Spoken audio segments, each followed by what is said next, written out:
I didn't. Maybe it was 20. I know. It'd be nice to have seconds on that clock. It would be, to have a little thing. As we wait. Need to have music playing. I know. I made a mistake of walking. All right, it is 1 o'clock, time for our regularly scheduled city commission meeting. Madam Clerk, do we have a quorum? Yes, Mayor. Okay, today's Pledge of Allegiance and invocation is, well, Matt's going to do it for Commissioner Cessna. Rise. I pledge allegiance To the flag of the United States of America and to the republic for which it stands, one nation, under God, indivisible, with liberty and justice for all. You'll bow your heads. Good and gracious God, we give thanks for the many ways you bless this community. As the elected servant leaders gather today to make decisions for the community, we pray that your spirit fill their hearts and minds so that they may discern your will. We pray for the safety of the public servants doing the work of the city government. We pray for our public and private partners and that you may be glorified in our collective success. We pray for all those we serve, especially those who feel unseen, unheard, or have needs unmet. Stir our hearts so that they are seen, they are heard, and their needs are met. Amen. Amen. Thank you. Next is approval of the minutes. Was there any changes or corrections that needed to be made? Nope. Okay, if not, the minutes stand approved. Public comment is next. This is a time for anybody to come forward and speak. You have time, and I know that we have on the agenda, we have Twyla Lee, our Regional Chief Executive Officer for Centura Health. Please come up. Thank you very much for the opportunity Hi. to introduce myself. I am the regional CEO for our Centura St. Catherine Hospitals in Southwest Kansas. Really excited to be here. I came originally from Ohio through Indiana to Kansas. My grandfather actually was from Kansas, so from Hutch, and he moved about 100 years ago to Ohio, bought a farm, and I'm just coming back to my roots. That's my story. Welcome. Thank you. Really excited to be here. Wanted to just briefly update on the hospital. We're really excited about the regionalization that we've been working with Garden and Dodge and Ulysses. And as you know, resources are slim and access to providers sometimes is difficult. So what we've done is regionalized as a system. And we've had some really quick wins on that. Being able to leverage specialties that we may have in one hospital or the other to try to keep care more local and closer to home. So ultimately, that is our goal at our St. Catherine Hospitals in Southwest Kansas. My priority really is access to care recruiting. We have a longer-term plan working with the Kansas Health and Sciences, so we've got some residents that will be here next year. We've got some champions amongst our physicians currently for surgery. We're working on pediatrics and OB and family practice. So again, we're trying long-term to make sure that we've got that access. Short-term, we're following that traditional recruiting. So some of the slides that may have been shared earlier would be very helpful. But we're really excited about the opportunities. And again, number one priority for us is to open up access to care here in Southwest Kansas. So I'll entertain any questions, and I thank you again for the opportunity. Thank you. Just thank you for coming and being here in Garden City. Thank you. Yeah, we appreciate you taking the time to come up here and let us know what's going on. Absolutely. We know it's not easy to bring three systems together, but I think that's really exciting that you were able to do that. And we see the same thing happening in Western Kansas. So thank you so much. Thank you very Great, much. thank you. Thank you. Are there any other members from the public that would like to comment? All right. Item 6A, the governing body is asked to consider and approve a request from Silver Sage Renaissance Festival to allow under Section 635 and 6133 the possession, consumption, and sale of cereal malt beverages or alcoholic liquors on the sidewalk streets or in public park areas, specifically at Finnett Park on June 10th through 11th, 2023. Well, I'll move to approve the request as presented. It's been moved. Is there a second? I'll second. Okay, it's been moved and seconded. Any other discussion? All those in favor say aye. Aye. Opposed? Motion carries. Item B, the governing body is asked to consider and allow the mayor to proclaim March 2nd, 2023 as Read Across America Day in Garden City, Kansas. I'll make a motion that we approve the proclamation as presented. Second? It's been moved and seconded. Any other discussion? All right, all those in favor say aye. Aye. Opposed? Okay, motion carries, and I will read this at the event on March 2nd. Very good. Item 7A, Communications and Project Manager Stewart will provide information on the 2023 Citizens Academy program. Jamie? Good afternoon, Mayor and Commissioners. We would like to announce that the 2023 Citizens Academy program is coming up. It is starting March 23rd. Registration did open yesterday, and as of today, we have 14 participants already signed up. Wow, that's So great. we're going to cap the program at 24. We have 10 more slots to fill. This program is an 8-week program where residents can take part and learn more about the role the city plays in their everyday lives. It's a free course. It's held at various facilities. And this year, we're adding some additional city facilities. We'll go to the wastewater treatment plant, we'll go to solid waste and recycling, and we'll hit up a little bit more of the parks and recreation facilities as well. So it'll be a very engaging program, and we hope participants enjoy it.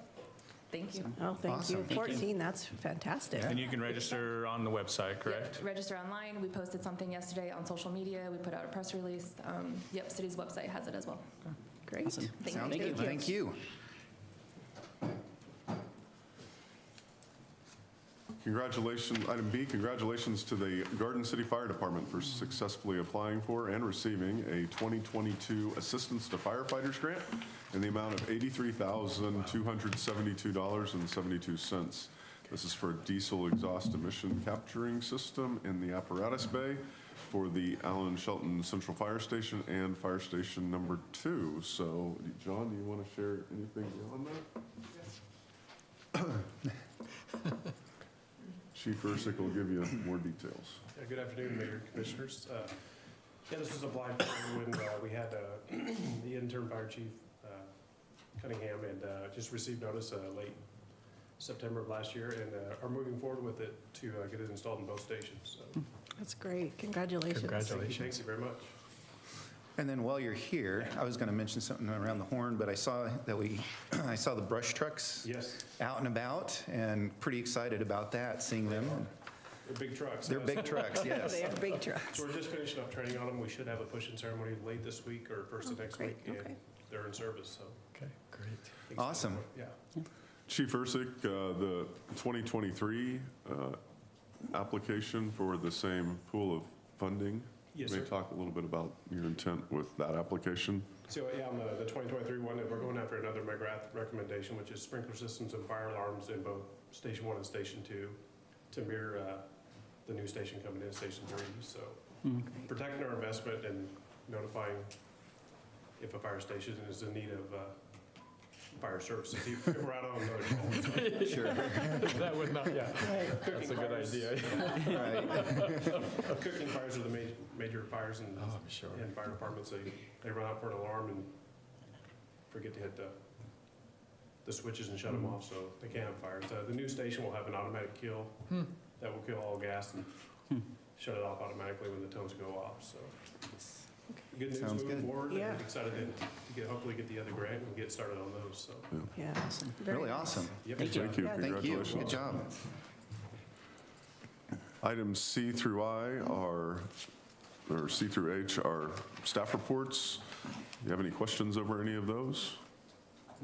You know, when I was at the Kansas League of Municipalities board meeting, there was discussion about how across all the communities, the increase, and I noticed it on our report with the Garden City Police Department, but how the increase in drugs across all the communities, they've seen an increase everywhere. And so I just noticed that we were talking about that, and I was reading the report, and it was highlighted in our report as well, as there's increase in forfeiture of illicit drugs in our community. So something to point out. Item I is correspondence from Cox Communications pursuant to their franchise agreement with us.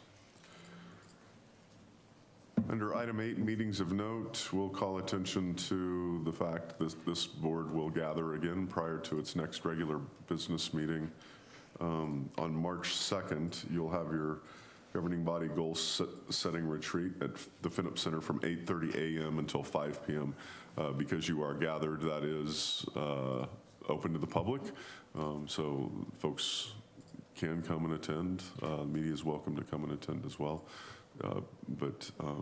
Yeah, that'll be an all-day retreat, a goal-setting retreat, and you don't vote in that meeting. Whatever product comes out of your goal-setting retreat would be on a future agenda to decide whether or not you ratify those goals. Item 9A is the appropriation ordinance. If approved, it would be ordinance number 2573-2023A. I'll make a motion we approve appropriation ordinance number 2573-2023A. I'll second. It's been moved and seconded. Any discussion? All those in favor say aye. Aye. Opposed? Motion carries.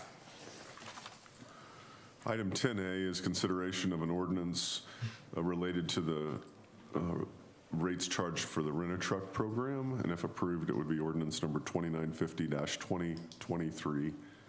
Mike? Yes, good afternoon, Mayor and Commissioners. Excuse me. At the last meeting on February 7th, the governing body authorized staff to increase the fees associated with the Rent-A-Truck program from an existing $30 per day to $55 per day. At the same time, the governing body also recommended that an increase occur on a more regular basis, such as every 3 years, rather than waiting so long in between those times. Therefore, the ordinance before you today reflects an increase from $30 per day to $55 per day effective May 1st of 2023, and then an increase from $55 per day to $65 per day on January 1 of 2026, and then an increase from $65 per day to $75 per day effective on January 1 of 2029. So the alternatives is the governing body may approve the ordinance reflecting the increases stated above, or do not approve that ordinance, and the rates will remain the same at $30 per day. Staff recommends approving the ordinance reflecting a rate change from $30 per day to $55 per day, effective May 1st, 2023, and an increase from $55 to $65 per day, effective January 1, 2026, and an increase from $65 to $75 per day, effective January 1, 2029 for the Rent-A-Truck program. And any payments we receive go into that particular GL code. And I'm happy to answer any questions you may have. So does this have like a meeting to talk about this again in 3 years? Or do we need to apply that? This would This is just automatically increase those, yes. Okay.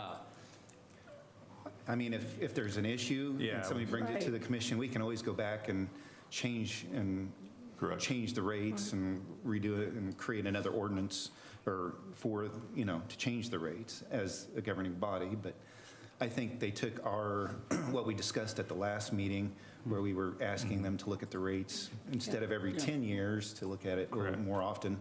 And they came up with this, where they would raise the rates every 3 years. And then maybe after the 2029 year, maybe the commission at that time would look at the Rent-A-Truck program and see where it's at. Right. Is that what is that Yes, right? thank you.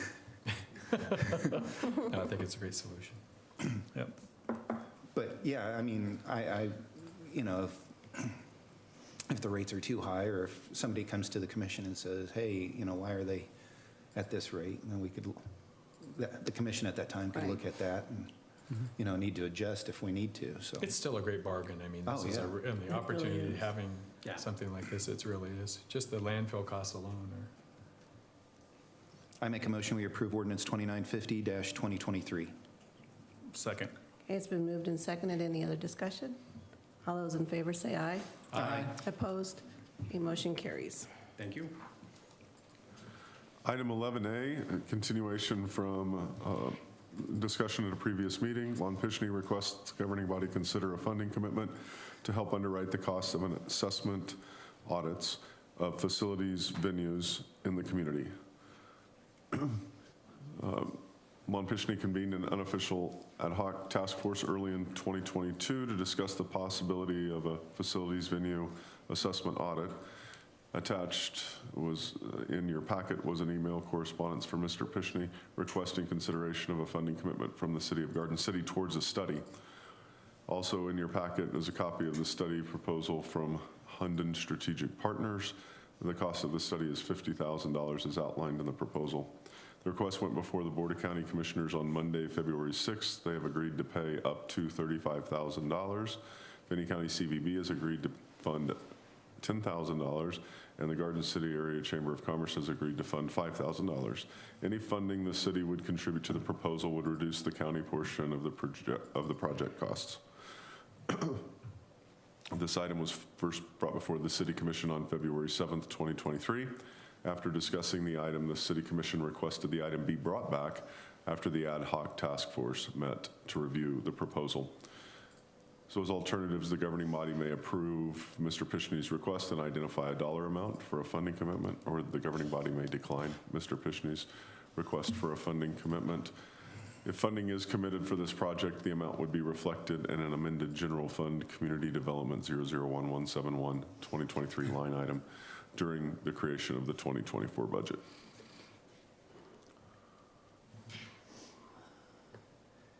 So one of the questions at the meeting that we had,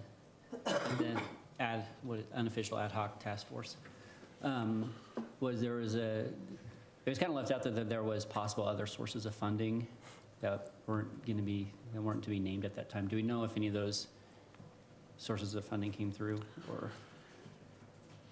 I don't know if any of those sources, nor do I know who they are. Okay. Yeah.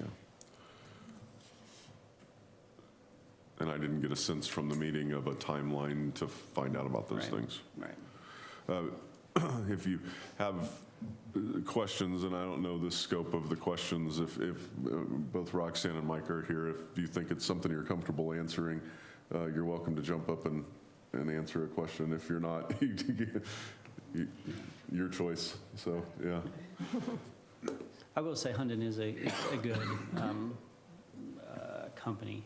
We seen the work that we'll soon have it in here. They did a good job, I believe, and I believe I have confidence in that company to be able to do a study of this nature. I mean, Yep. it's pretty much just an extension of what we've already seen. Although they did say during the meeting that this would be a completely standalone report. It's not like an appendix or an addendum to the wreck and the ice. It would be its own study with all the pieces that go in with that. And the contract has already been signed by the county. Right. So it's just a matter of whether or not the city wants to put forth an amount or not. There's no requirement or there's no recommendation from Lon or from the committee or from anybody. So I think one of the other questions that was asked 2 weeks ago was, and I'm sure probably some of the committee members could probably answer, is what was deleted from the original first contract. Not necessarily, we don't need to see everything, but do you feel like that was presented in a way that they caught everything you actually needed for this study with them deleting that portion from the original contract? What was deleted was basically revenue sources for what recommendations would be. So that's something that we can revisit if we as an ad hoc unofficial group choose to move forward with. So that's something that we can do at that point in time. Okay. Right. I mean, I know we obviously value quality reports. I mean, Hunden put together a really quality report for us, and I know that, I always harken back to the chambers, pulling the same direction, and I know that, being inside of Finney County, and so, I would like us to do something. I feel like it'd be a step of goodwill to make sure that we are also doing something. At what level, I'm really open to that. I know that the chamber has stepped up at $5,000. I know that CVB, Convention and Visitors Bureau, has stepped up at $10,000. And I'm glad that the county has already approved it, so the study will go forward. But yeah, I do think a lot of this seems to be geared toward Finney County. But again, we're a big part of Finney County, so. Yeah. And then I think the question is just, I mean, the study's going to happen one way or the other. I mean, Right. I mean, we're just talking about what level of participation Right. are we going to have, and then it's really a question about what pots of money are kind of things coming from.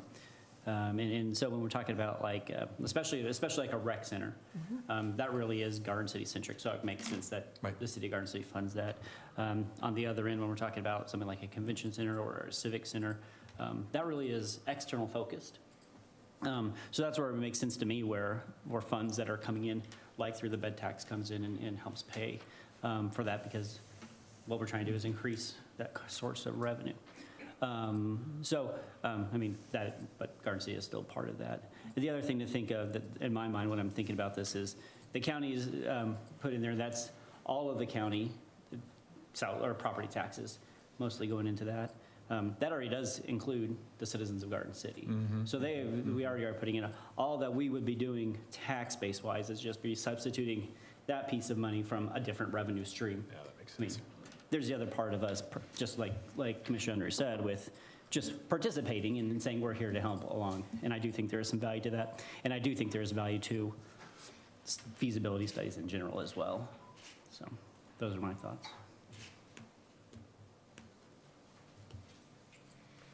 I would just kind of like to throw out on the table whatever you guys think to match the $5,000 to help fund that.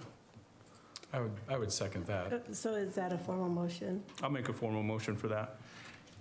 to approve $5,000? Yeah, up to $5,000 for that. Okay. Second. Moved and seconded.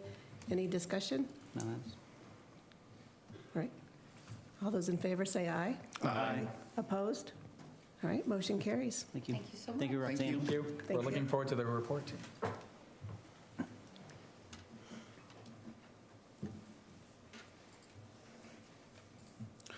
Item 12A, Janet Burr, Executive Director of Downtown Vision, Inc., is here to provide a quarterly update to the governing body.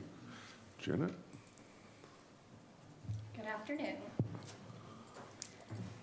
So I started in May, and I realized the other day that I kind of missed a couple quarterly updates. So I'm going to try to get everything comprised for a couple updates really quick for you.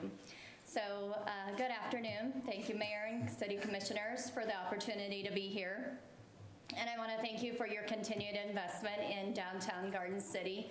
We sure do appreciate it, and I hope my little brief review will give you a little insight that it's been worth it for you and for the community. I also want to say a big thanks for, at the last meeting I was here to witness the request for the proposal, the release on that for the State Theater, and thank you, Danielle, for your work on that.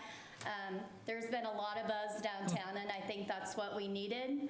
Just, I have people calling with proposals, ideas, sending what our thoughts are, and wanting to see it. So I'm excited. I really think it's the catalyst that downtown needs to kind of move forward, hopefully to fill up some of the infrastructure we already have in place, but just need to see some businesses in there.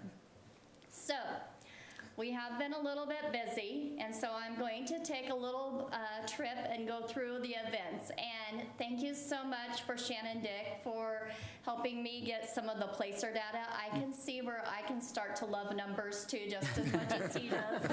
So, Oh, I don't know.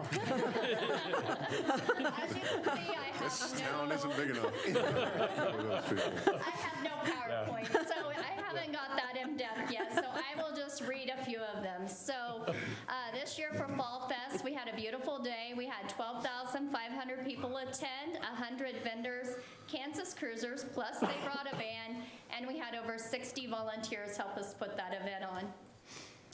This year we partnered with a new partner, Kansas Cruisers, for a different event, the Trunk or Treat. And so this event brought 6,900 people downtown. It was the first time on Main Street, and they asked for us to continue the partnership. So we will bring it downtown again the Saturday before Halloween. The Letters to Santa Christmas lighting turn in, 4,900 people attended. And this event ended up being pretty good because if you remember, like a traditional Kansas day, the weather was beautiful And then at 5 o'clock, the wind picked up, a dust storm came in, and it turned brutally cold. But I am really thankful for all the families that still came out, saw Santa, and attended the event. The Christmas parade blew it out of the park this year. It was another beautiful day. The numbers show 11,200 people attended the event, and we had 60 floats. Goodness. And so this is also going to lead to us down the road probably taking a look at a few other things that go with parades. The Food Truck Friday, on average, had 4,800 people attend an average food truck, which brings, when we have those in town, downtown usually has about 20% more people in the downtown corridor than we normally do when we don't have a food truck. The banner art this year, we switched it up and we had it downtown because it is a downtown event, and Flat Mountain Brew House helped us make it a really good event. We were able to pay $6,000 out to the artist, and our profit from the event was $11,000. So even though we went to a smaller venue, we chose not to serve a dinner. We ended up making the most money in the history of the banner art. This year, I think part of the success of the banner art was because we chose to partner up. The board decided to partner up with Garden City Arts. And we all know how amazing Katie is in Garden City Arts, and it brought out some of the best art we've had in a while. So we're very appreciative. I want to let you know we are going to continue it, but this year we chose not to have the banner art. Coming off a very successful year, you would think that seems a little strange, but a lot of the artists asked for us to not have it in the fall. That is their busiest time. It's when they commission a lot of their works of art for other people, and so they asked us to move it to the spring. To facilitate this change, we opted to take a break this year so we could get on the right schedule to appease the artists who are the reason we can have banner art. And finally, we brought a new event, Downtown Discovery Downtown. It was brought to us by a mom who said, hey, I want a way to get my kids to discover what we have downtown. I thought, what a great idea. After Fall Fest, I had heard a lot of high school kids tell me they had never been downtown. So I thought, what better way to solve this is to start them young. So every first Wednesday, Roots offers a physical education activity downtown. Every second Wednesday, Garden City Arts offers an art activity. And every third Wednesday of the month, we tour around downtown and let parents bring their kids downtown and explore what we have to offer. This gets them downtown so they get acquainted with what we have to offer, and hopefully when they come back to volunteer at Fall Fest, they'll have said they've been downtown. Finally, just a couple more numbers, and then I'll move on to some other things. We had 1.4 million people visit downtown Garden City last year. The average number of visits per year were 8.74. We have 12 businesses participating in the IWW loans. If you're not sure what those are, they're incentive without walls loans, and they're offered at 0% interest, which is amazing right now, by the Kansas Department of Commerce. We have a total of $83,000 out. These funds help provide financial aid to businesses for either to redo existing infrastructure, replace facades, or to bring equipment that will enhance their business and bring additional people downtown. Last year, we opened 6 businesses: BB Boutique, Aligning Cosmos, Hauling Axes, The Paint Place, Grace and Faye Boutique, The Fuel House, Garden City. Body by Bella expanded from her location on Chestnut to prime location Main Street. This year, I'm excited to share about, we've had some improvements going on downtown, and if you haven't had a chance, please take a moment to go to the second story of the Miller Building and take a look around. Donnie Huber has made a big investment in downtown Garden City, and he is redoing the Miller Building, and I can report as of today, he only has one opening up on the second story. It's mostly gonna go to offices. We also want to take a note that we do have where we're trying to motivate people to do second story residential living.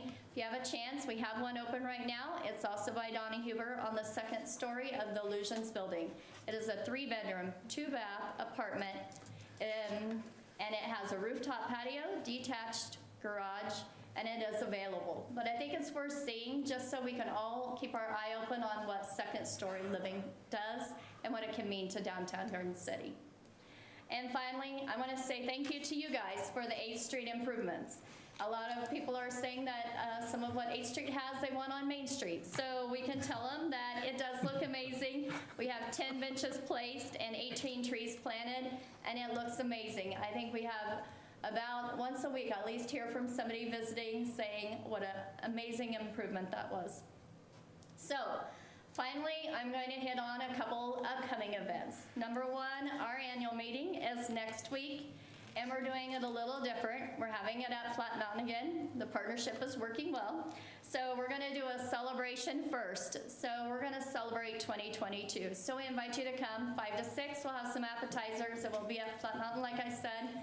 It's gonna be a meet and greet, get to know our board member, us, and also get to visit with some businesses downtown. And then at 6, we'll kick into serious business with our annual meeting. And then on March 10th, this is a big one that we're partnering with Economic Development with. It's going to be the Finney County Youth Entrepreneurship Challenge. It's going to be something new we're going to bring downtown. It's going to be at the old Gorman Building. I talked to the school today. They have 25 teams participating, almost 40 kids for the first year. So I'm going to hand these over to Corey, and they're your invitation to the annual meeting and your invitation to the Youth Entrepreneurship Challenge. This year we're doing, for the first year, a People's Choice Award. Every invitation will have a token that were made by one of our own entrepreneurs, Sonia, downtown at Colleen's. And when you bring that token, you'll get to vote for your favorite business. So what happens is those 25 teams will be competing for the best of the best. And first place will get $1,000, second place gets $750, and third gets $500. And our funding partner for that is Network Kansas. And so the winners will be judged by 9 different judges. And the first place winner will go on to Kansas State University and compete against all the other communities that have YEC programs in place for the best of the best at the state level. So we opted to do a trade show, and so from noon to 1:30 on that day, we can come and shop their businesses. And so a lot of times I hear, what are we doing to develop entrepreneurs? This is our chance. This is our chance as a community to come out and support the young entrepreneurs. Some of these people, I have been told, already have businesses in place, so they're in our community already running a business. So I encourage you to come out, support the youth, and shop the young entrepreneurs, and also use your token and vote for your favorite, because that person that wins the best of the show will get a cash prize also. And finally, we have several more events that we're working on, and I will share those. We'll wait till the next one. Thank you for your time. Thank you. Thank you. Good job. Item 12B, the governing body is asked to consider and approve task order GC 22-011 from Wilson and Company for engineering design services for $389,723.18 for the 2022 KDOT cost share grant. Mike? Mayor and Commissioners, excuse me, in October of 2022, the Department of Transportation, KDOT, Kansas Department of Transportation, notified the city of Garden City that its fall 2022 cost share application was granted. KDOT will provide $1.5 million towards the project, with the city of Garden City responsible for the remaining $1,092,000. In addition, the city of Garden City is responsible for the preliminary engineering and design. And this task order before the governing body today is for that engineering and design to be performed by Wilson and Company. The schedule for this project is to have the engineering work completed and ready to bid. The project, so it'll be ready to be bid in the spring of 2024. Your alternatives would be that the governing body may approve this task order to Wilson and Company for $389,723.18 for engineering and design for the East Side Pedestrian Pathway Sidewalk Expansion Project, and authorize the mayor to sign it. Or alternative 2 would be that the governing body may not approve this task order from Wilson and Company and direct staff to find an alternative. The recommendation is the staff recommends the governing body approve the task order with Wilson and Company for $389,723.18 for the engineering and design of the East Side Pedestrian Pathway Sidewalk Expansion Project, and authorize the mayor to sign that. Fiscal note, the funding for this will come from this particular GL code. This is a new project that was not originally incorporated into the 2023 budget, so it will be included when we do the 2023 revised budget. Just a note here too that the project total cost for design and construction is $3,655,000. The city's total estimated costs, kind of break this down, was $2,155,000, which included $363,000 for this service, $394,000 for construction and engineering and inspection, $210,000 for right-of-way if we have to acquire additional right-of-way, and then the plating and coordination, and $96,000 for utility coordination, which brings that total to the $3,655,000. And I'm happy to answer any questions you may have. There's a map, I think, in there that kind of, just a brief outline of where all this stuff is. It includes pedestrian crossing at Spruce and the bypass, at grade crossing. It just modifies the existing signals that they'll be able to cross there, and then sidewalks all over throughout the east side of town. I make a motion we approve task order GC 22-011 for $389,723.18. I'll second. Oh, go ahead. Okay, it's been moved and seconded. Any other discussion? All right. All those, Who seconded? oh, Okay. I'll second. all those in favor say aye. Aye. Opposed? Motion carries. Thank you. Thank you. Item 12C, the governing body is asked to consider and approve the purchase of real property and water rights from the Willard J. Harmon Trust for $2,863,400. Mike? Yes. Hello again. Take a breath there. So the background on this particular piece of property is it's 143 acres of real property. It's zoned agricultural and is located on the old post office road in Finney County. It's adjacent to the Garden City Industrial Park on East Mansfield Road, and it is contiguous to the current city limit boundary. There are no structures on the property, and a Phase 1 environmental assessment report has been completed by Terracon. Terracon did not identify any recognized environmental conditions or controlled recognized environmental conditions, and as such, no additional investigation was warranted on that property to make sure that everything was fine. If the governing body approves this purchase of real property today, it will also come with portions of vested water rights, specifically file number Finney 76 and Kansas water right file numbers 6615 and 9090. Namely, 42.47% of the vested water right from Finney County 76, 35.59 of water right file number 6615, and 48.68% of the water right file number 9090. Should the governing body choose to sell a portion of this property later on, the city would maintain ownership of these water rights. That would be our recommendation. The governing body may approve the purchase agreement and authorize the mayor to sign this agreement to purchase 147 acres of real property and water rights from the Willard J. Harmon Trust for $2,863,400. Or alternative number 2, the governing body may not approve this purchase agreement and direct staff to find a different alternative. Staff recommends that the governing body approve this agreement and authorize the mayor to sign it to purchase 147 acres of real property and the water rights from the Willard J. Harmon Trust for $2,863,400. The fiscal note, if you approve this unbudgeted land acquisition would be paid for utilizing a portion of the available balance of the Community Trust Reserve and the General Fund. $2,180,000 will be paid from the Community Trust Reserve, and the remaining $683,400 would come from the General Fund and its capital improvement section. The use of these funds from the Community Trust would leave approximately $300,000 remaining in the fund to complete the anticipated costs for the remaining part of Farmland Road. And as those costs are reimbursed from other partner agencies, we pay for it, then we get reimbursed for it later. There would still be a portion of funds available to use towards the law enforcement center remodel if that project is approved. The anticipated plan to replenish the funds in the community trust reserve would come from the sale of the property currently being acquired by the city. If the sale of the property has not occurred or is not in the works at the time the city is completing its 2024 budget, then a plan will be established to replenish the funds in the community trust reserve utilizing an annual transfer from the general fund. And I'm happy to answer any questions, and I know there's a map in your packet that shows the location of that property.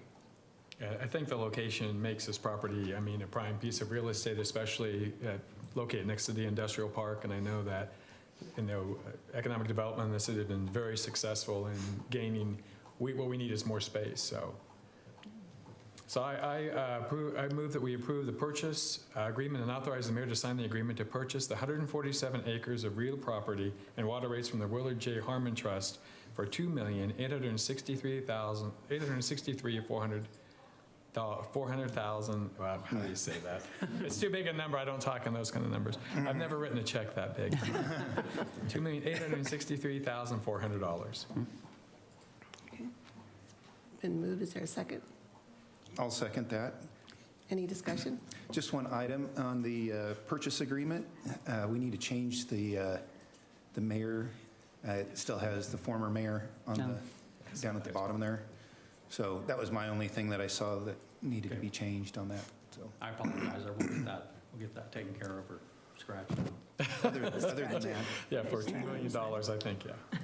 We could do new pieces of paper. So. yeah. Call the question. Okay, anything else? All right. All those in favor say aye. Aye. Opposed? Okay, motion carries. Thank you. Thank you.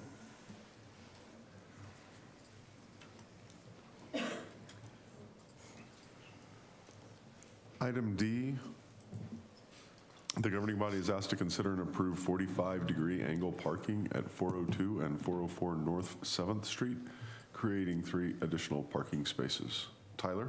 Yes, good afternoon, Mayor and Commissioners. So the property owners at 402 and 404 North 7th Street has requested the Traffic Advisory Committee to consider the request to create the angle parking there on 7th Street. The proposal is to change the existing parallel parking over to the angle parking, creating 3 additional parking spots right there.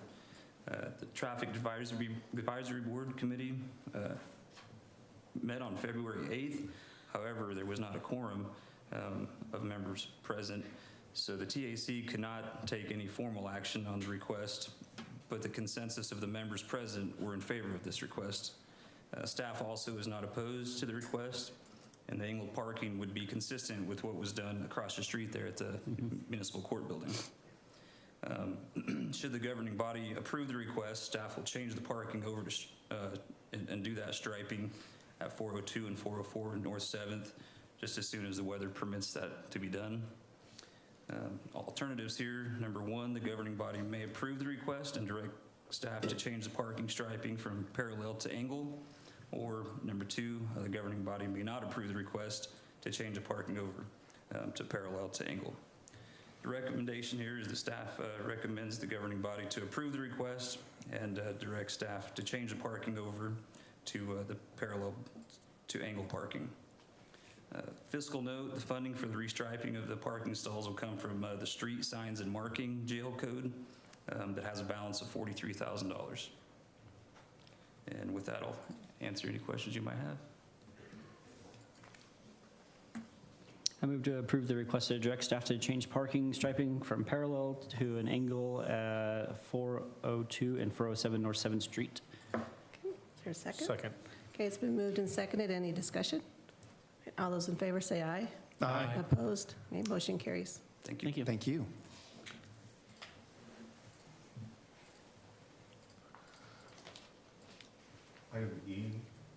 Item E, the governing body is asked to consider and approve a request for proposal regarding a comprehensive street inventory and evaluation with Geographic Information Systems database. Mike? Or, I'm sorry, Tyler? Yeah. As well. So yeah, the City of Garden City has determined the need to review the current state of its roadway infrastructure and plan for long-term road improvements. This project will help staff and elected officials understand the maintenance needs for each roadway and assist them in planning maintenance and replacement projects. Additionally, the selected consultant will assist the city with designing and implementing an Environmental Systems Research Institute-based pavement management system, incorporating the ratings and allow the city to manage its roadway infrastructure better. This request for proposal is in line with the goal set by the City Commission to maintain existing road infrastructure identified in 2022 and 23. The RFP allows those interested in submitting a proposal to do so, and if approved, the timeline for RFP is as follows. The proposals will be due on May 1st of 2023, and the assessment and database operational by August of 2023, August 1st. Should the governing body authorize staff to advertise the RFP, then once received, staff will turn around and come to the governing body for the consideration to approve that proposal. We got three alternatives here. Number one, the governing body may approve the RFP as presented and direct staff to release the RFP. Number two, the governing body may modify the request for proposal and provide with an alternative direction. Or number three, the governing body may deny the request for proposal and provide staff with an alternative direction. Recommendation is that staff recommends the governing body approve the RFP as presented and direct staff to release that RFP. There is no physical impact here for releasing the RFP. Questions? Questions on that? No, I move that we approve the request for proposal as presented and direct staff to release the RFP. I'll second. Been moved and seconded. Any discussion? All those in favor say aye. Aye. Opposed? All right, motion carries. All right, thank you. Thank you. Thank you. Item F, the governing body is asked to consider and approve a memorandum of understanding between the City of Garden City, Kansas and James L. Keller LLC to purchase property for the purpose of developing a new public water supply well. Fred? Good afternoon, Mayor and Commissioners. The governing body is asked to consider and approve this memorandum of understanding. To purchase real estate, if approved, the MOU will be valuable. It saves us valuable time for staff to pursue the permitting process for developing a new public water supply well while the property purchase agreement is finalized. The MOU regards the purchase of a 105-foot by 109-foot parcel from James L. Keller LLC to construct a replacement well for the city water supply. The proposed cost of the parcel is $30,000 plus any fees that may be due or negotiated as a result of the property transaction. The MOU does not obligate the city to purchase the property at this time. Last spring, the Water Department experienced a pump failure at our Chestnut well, which is in the vicinity of Chestnut and Fleming. Upon inspection, it was apparent that the water well bore was not plumb, and so we had seen a shift in the well casing there. The screens allowing water to enter the well casing were plugged, and after cleaning the casing with our contractor, a second camera inspection showed that the plugging in the well was due to a construction flaw that it probably occurred when the water well was drilled. Staff determined that with consultation from our engineer, PEC, that the well was at the end of its lifespan and was a good candidate for replacement. Just for reference, that well had been in service, hadn't been pulled probably since the turn of the century, so it had been running for a good long time. The well was constructed in the late 1960s on a 2,000 square foot parcel in the 1500 block of East Chestnut Street. The site is surrounded by existing development, and there is neither adequate space to construct and maintain a well safely nor to gain appropriate spacing from the soon-to-be abandoned water well.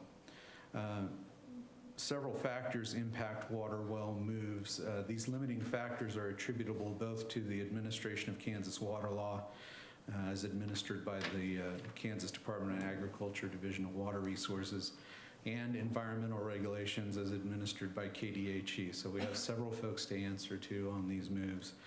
Some of the conditions that necessitate a move are the following. Movement of a water well is limited to a maximum distance of 2,640 feet. The well must be located away from sources of pollution, including sewer infrastructure, and the well cannot move more than 305 feet closer to the river from its current point of diversion due to the regulations of the Arkansas River Intensive Groundwater Use Control Area. The easy way to say that is IGUCA. The well needs access to appropriately sized water mains, so that also plays a role in the parcel that we've identified. And the well location must have sufficient spacing from potential sources of pollution, including but not limited to sanitary sewer infrastructure. The nearest property with that adequate space and features to meet these needs is approximately 528 feet east of the current well location, adjacent to 302 Fleming. Engineers with PEC have investigated the site and developed preliminary plans for constructing a new well. Downey Drilling of Garden City has drilled 3 test holes on the property to determine the availability and quality of the water at the site, and all indications are that adequate water can be produced from this location. The alternatives we have for you today: first, the governing body may approve the memorandum of understanding between the City of Garden City and James L. Keller LLC. Second alternative, the governing body may decline to approve the memorandum of understanding between the City of Garden City, Kansas and James L. Keller LLC and consider a real estate purchase agreement at a later date. Or alternative 3, the governing body may decline to approve the memorandum of understanding between the City of Garden City, Kansas and James L. Keller LLC and direct staff to find an alternate solution for the replacement of the public water supply well. Our staff recommendation is to approve the memorandum of understanding as presented between the City of Garden City, Kansas and James L. Keller LLC. The fiscal note, the terms of the MOU do not constitute a binding obligation on the parties to enter into the purchase agreement for the property. The purpose of this MOU is to allow both parties to continue working toward final purchase agreement to be presented at a later date. So if the land is approved purchase, when would you anticipate that you would need dollars for a water well? And do you have already a budget, or is it something we'd have to look at in future budgets? The likely answer will be that will come from the balance in the water and wastewater utility fund. The timing of that well failure and the city's budget process didn't coincide too well. Yeah. So right now we're just trying to work through, we have a number of steps to address before we're ready for that. First of all, the Division of Water Resources needs to approve that move, which takes some time. Could take up to 8 months. The other thing that needs to occur is by having this MOU, it provides enough information to the Department of Health and Environment so we can have the completed well design information submitted to them for their review, and that allows us to kind of know that everything's in place for us to finalize a purchase agreement. We would want all of those things to be approved prior to a final purchase. Yep. So this kind of gets everything going. Yes. Okay. Any other questions? I make a motion we approve the memorandum of understanding as presented. I'll second. Okay, it's been moved and seconded. Any other discussion? All those in favor say aye. Aye. Opposed? Motion carries. Thank you. Thank you. Thank you. Item G, the governing body is asked to consider and approve relief veterinary service agreements for Lee Richardson Zoo and authorize the mayor to sign the agreements. Christie? Good afternoon, Mayor, Commissioners. As you may recall, starting in January of 2022, the city returned to the practice of employing a full-time veterinarian to provide for the care of the animals at the zoo. That single full-time staff veterinarian provides that care 24/7, around the clock, 365, all those adjectives you would like to add. This care is a requirement of USDA, AZA, and of course our community. We have run into occasions during our first well, up till now, where she has had to be out of town. That has only generally amounted to a day or two here and there. And under each of those occasions, we have reached out to local veterinarians and arranged emergency care if needed. Those would be circumstances where we physically needed a vet on grounds to provide services. Luckily, we haven't had to do that, but we have had a backup in hand. A situation has now arisen where Dr. Wilson is going to have to be away for an extended period of time during which the emergency coverage wouldn't be adequate. So based on an assessment of what the zoo needs, an agreement was drawn up, and we have put that out there for multiple veterinarians to contract with us, so that way, depending on when Dr. Wilson would be out, they would be able to fit coverage into their schedule. The contract is for 3 days consecutively on site where they can perform procedures, and then the other 4 days they would be available for consultation. On the days when they are here, they would also be available for emergency call back to the zoo or for consultation on those days. As I said, this has been put out to multiple vets, and once signed by a veterinarian, the agreement would automatically renew unless that veterinarian or the zoo wish to terminate that agreement. Now, just because we all know sometimes things fall between the cracks, we will, towards the end of the year, call those veterinarians just to make sure they're still wanting to continue that agreement. So we have reached an agreement with 3 veterinarians that are all licensed in the state of Kansas, so that's one thing we don't have to pay for. Because there are services that you can contract with to provide those services, but a lot of times that includes paying for their license in state. So we don't have to do that going this route. But we do have 3 veterinarians who have agreed to sign the contract.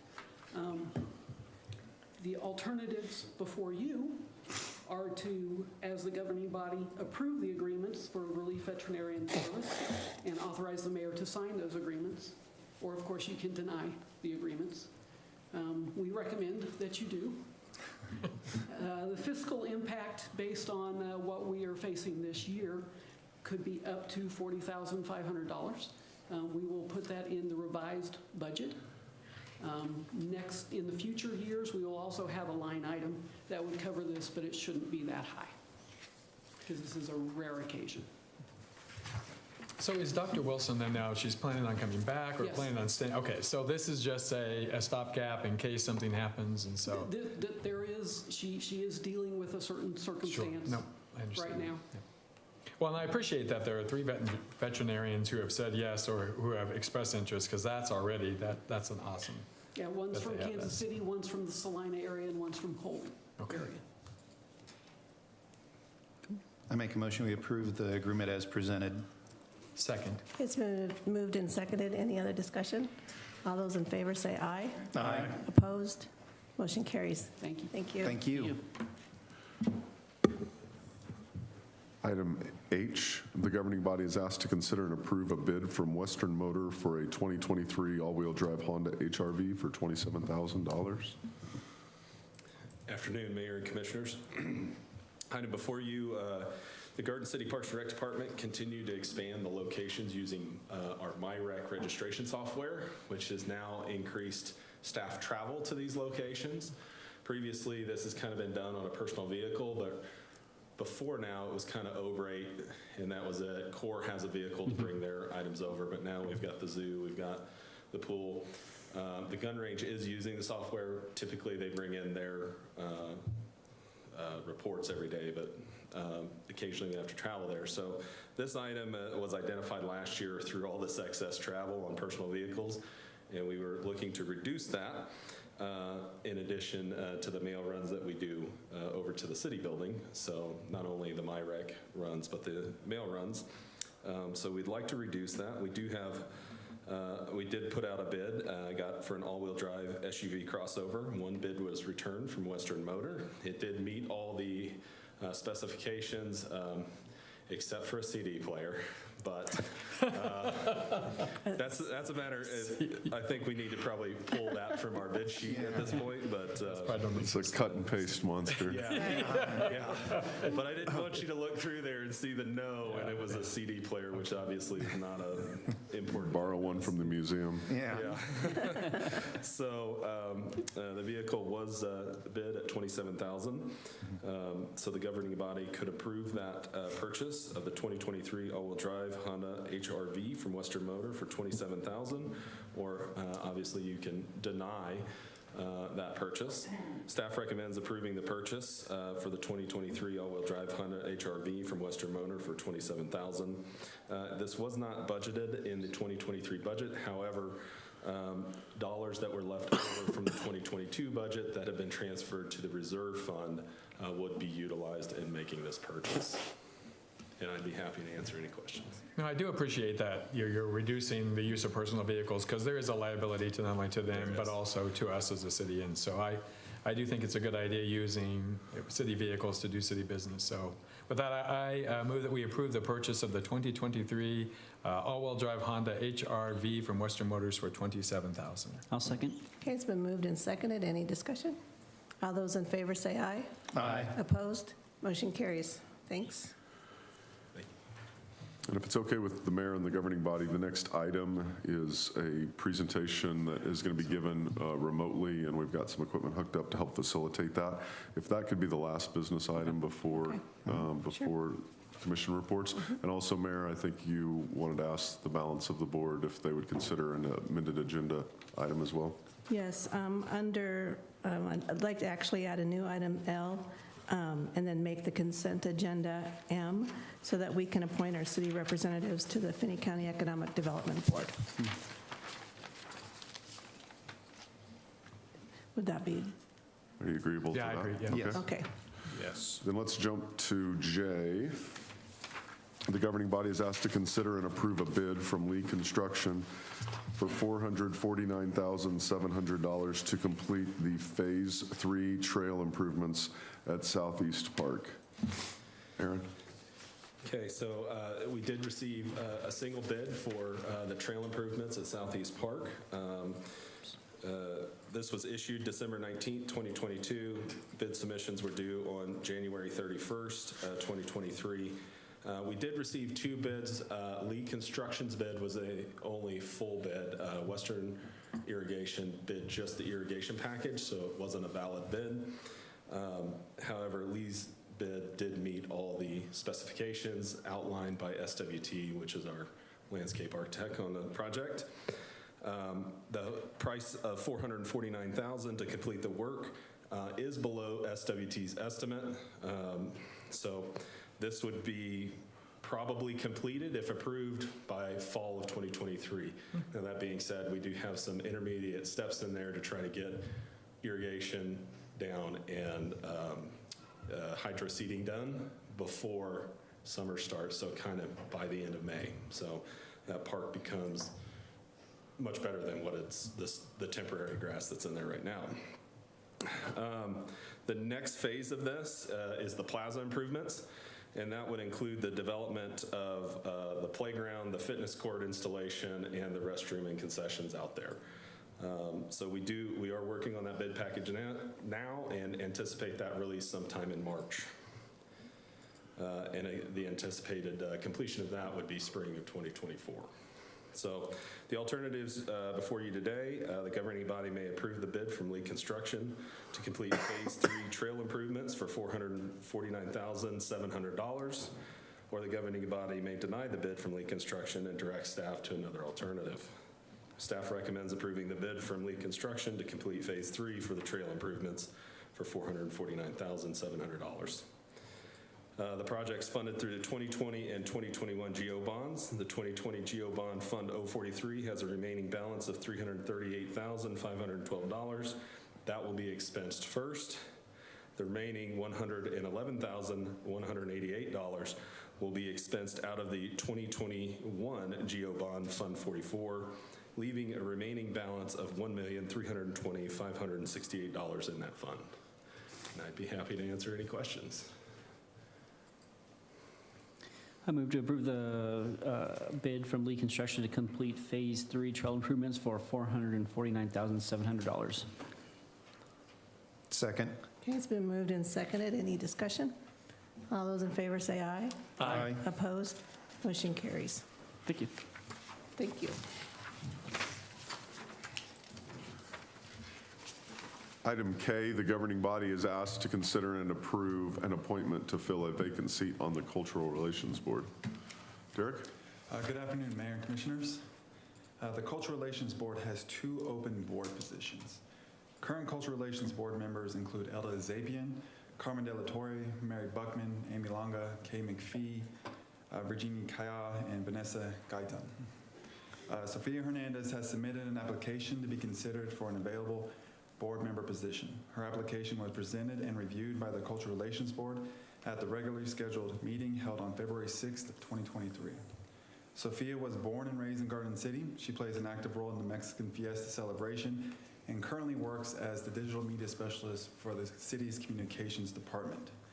The Cultural Relations Board recommends appointing Sophia Hernandez to an open board member position. The staff put together 3 alternatives for the governing body to choose from. Alternative number 1, the governing body may approve the appointment of Sophia Hernandez to the Cultural Relations Board through December of 2025. Alternative number 2, the governing body may deny the appointment of Sophia Hernandez to the Cultural Relations Board. And alternative number 3, the governing body may give staff further direction.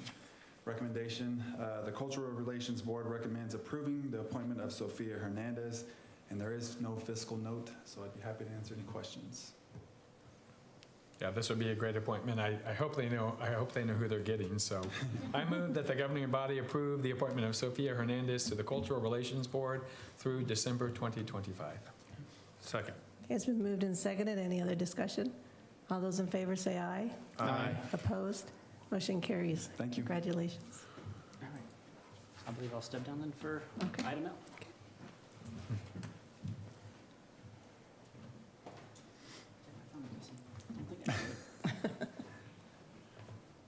Please note that Commissioner Dick has stepped down. Okay, for a new item L, the City of Garden City has historically had 2 appointees to the Finney County Economic Development Corporation by virtue of our contribution to the annual operating budget now being the largest one. Our number of appointees has increased by 1. The Finney County's has correspondingly dropped by 1. Our 2 appointees are currently Phil Escarino and Larry Geyer, and they are both in need of reappointment. And then on the county commission, on the 3 county appointees, one of those appointees is currently lives within the city limits. Now, that's not a requirement for our appointee to the Development Corporation, but unless the governing body would like to consider someone additional, but if we're just, for the time being, identifying someone who could be the 3rd appointee on their current roster, Stuart Nelson lives inside the city limits, and from a practical standpoint, if the governing body would like to consider reappointment of Phil and Larry, and then identifying Stuart now as a city appointee, and Stuart's agreeable to this too, that would be the least disruptive to the Finney County Development Corporation Board. Now, certainly the governing body could consider other names as well, and we could do a future agenda item towards that. The reason we've amended the agenda, they have a board meeting tomorrow, and right now, there's no 3rd appointment, but the 2 current city appointees wouldn't be active board members at this point in time. And Stuart is in the audience, so I don't know if you wanted to say anything or. Okay. I make a motion that we reappoint Phil Escarino and Larry Geyer and appoint for the 3rd position Stuart Nelson for the EcoDevo board. Second. Okay, it's been moved and seconded. Any other discussion? All those in favor say aye. Aye. Opposed? All right, motion carries. Congratulations. Item. Stuart gets to cause trouble for them a little bit longer, so that's good. Yeah. You want to get Commissioner Dick back in the room? If it's okay, we'll do the consent agenda item, which is now M 1 through 3, and then we can conclude with the item I. Yeah. Oh, I make a motion that we approve consent agenda M1 through 3. I'll second. Okay, it's been moved and seconded. Any discussion? All those in favor say aye. Aye. Opposed? Motion carries. All right. And we can just hold tight, and Aaron and I are going to trade seats, and he's going to call up this, or we could take a 5-minute break and come back if anybody needs to take a break. We can take a 5-minute break. That'd be fine. Oh, That'll get you guys So it'll get us to about Yeah. 2:14. Gives time for Aaron to That'll work. sanitize the area. Yeah. Yeah. I saw down the, so probably isn't a bad idea. All right, go into so go recess ahead and go into recess till 2:14. 2:15. 2:15 It just now? turned to turned. 10, so 2:15. there's a lot of pressure when you're trying to get what you get work. And I've set I have not set my hotspot up, but I need to. So I had to borrow my son's. He goes, well, what's this worth? And I was like, well, I don't have to pay for your phone this month. He goes, no. No, you're like, he's like, that's good. I'm fine with that. That'll work. It won't last long anyway, I hope.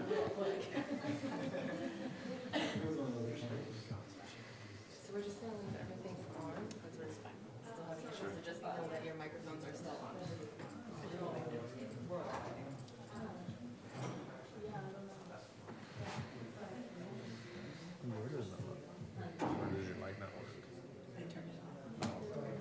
I did too, but. David, can you hear me okay? It's because you guys. Yes, I can. All right, perfect. We can hear you well, so that's good. Hey, Matt, how about you? You mind giving us a test to make sure we can hear you? Yeah, I can hear you guys loud and clear. Can you hear me? Perfect, yes, thank you.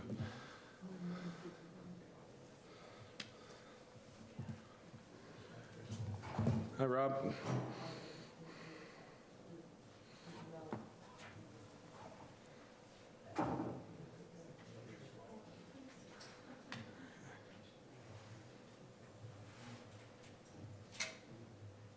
I wanted to test my microphone too, make sure I said hello to everyone. There you go, we're good. Fantastic. And just for your situational awareness, we are still, the meeting, even though it's at recess, is still broadcasting, so. I think because this went a little bit long, I may have to jump a little early and hop back in. So my thought was, Aaron and all, to introduce the situation and Matt David.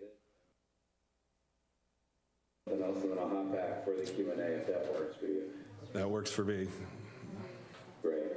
About how long do you think it'll be till we start?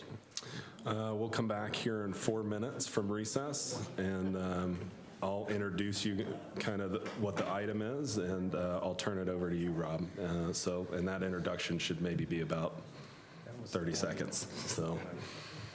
Sounds good. All right. I'll hop back in a few minutes. Thank you.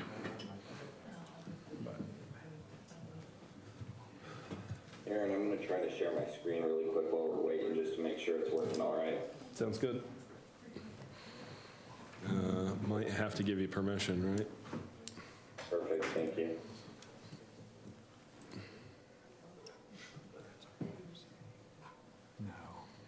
Okay, give that a shot.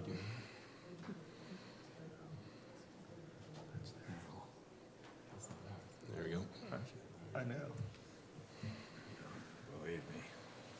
Alrighty, does that look good to you all on your end? Yep. Looks good. Okay, perfect. Might just keep that up for the time being. Is that all right, or do you want me to do it after your introduction? I think leave it up, and The one they had on here was. we'll go from there. Blue skin. Did you see that one? This would be really nice. That looks great. They were like their fees for. I thought, wow, that's. So Aaron, should we bring up our copy of it, or is it, or we're just gonna be able to, is it gonna be a different version than what we have? It'll be condensed. Okay, 'cause That's the. Yeah, everything. It's not an official report till you Right. guys kind of like Okay. receive it. Like if there were changes that you would like to see outlined, then that could. Okay. Okay. No, I appreciate that. So that. Well, 'cause, yeah, it takes a little bit to load. It's going to be called draft until that point. It takes a little bit to load it, so I was like, maybe we need Yeah. to. Yeah. I guess I shouldn't rely too much on my watch all the time, since that's a different That's time the now. official. That's the It's a minute official faster clock. than what I have. Right? Yeah, Yeah, that's, I I was know, looking, right. looked, I'm like, I got a couple of, no, I don't. Surprise. It's like a Garden City Standard Time, and it's like 1 minute faster than everybody else.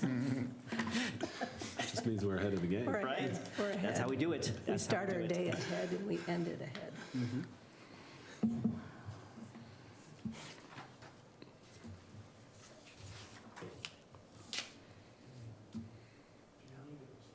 Okay. All right, we are back. So Aaron, you want to go ahead? Yeah, Mayor and Commissioners, the item before you, on the July 19, 2022 Commission meeting, the governing body approved an agreement with Hunden Strategic Partners to complete an ICE facility market feasibility study, preliminary concept design, and project cost estimate. In addition to the ICE facility, the governing body approved the additional scope of work, which included the studying of a recreation center. Hunden has completed their analysis and is ready to present you their findings. I'm going to introduce Matt Avila here today with Hunden Strategic Partners, and he's going to start this presentation. Rob Hunden is dealing with another matter, but he will jump back in for the Q&A. So actually, I apologize. He's in the waiting room. Sorry about that, Rob. I had you in the waiting room, so instead of Matt, I'll actually turn it over to Rob to kind of introduce. But Rob, I did tell him that you're going to have to jump out and deal with something, and you'll be back for the Q&A. Yeah, no, absolutely. Appreciate it, Aaron. Thank you so much.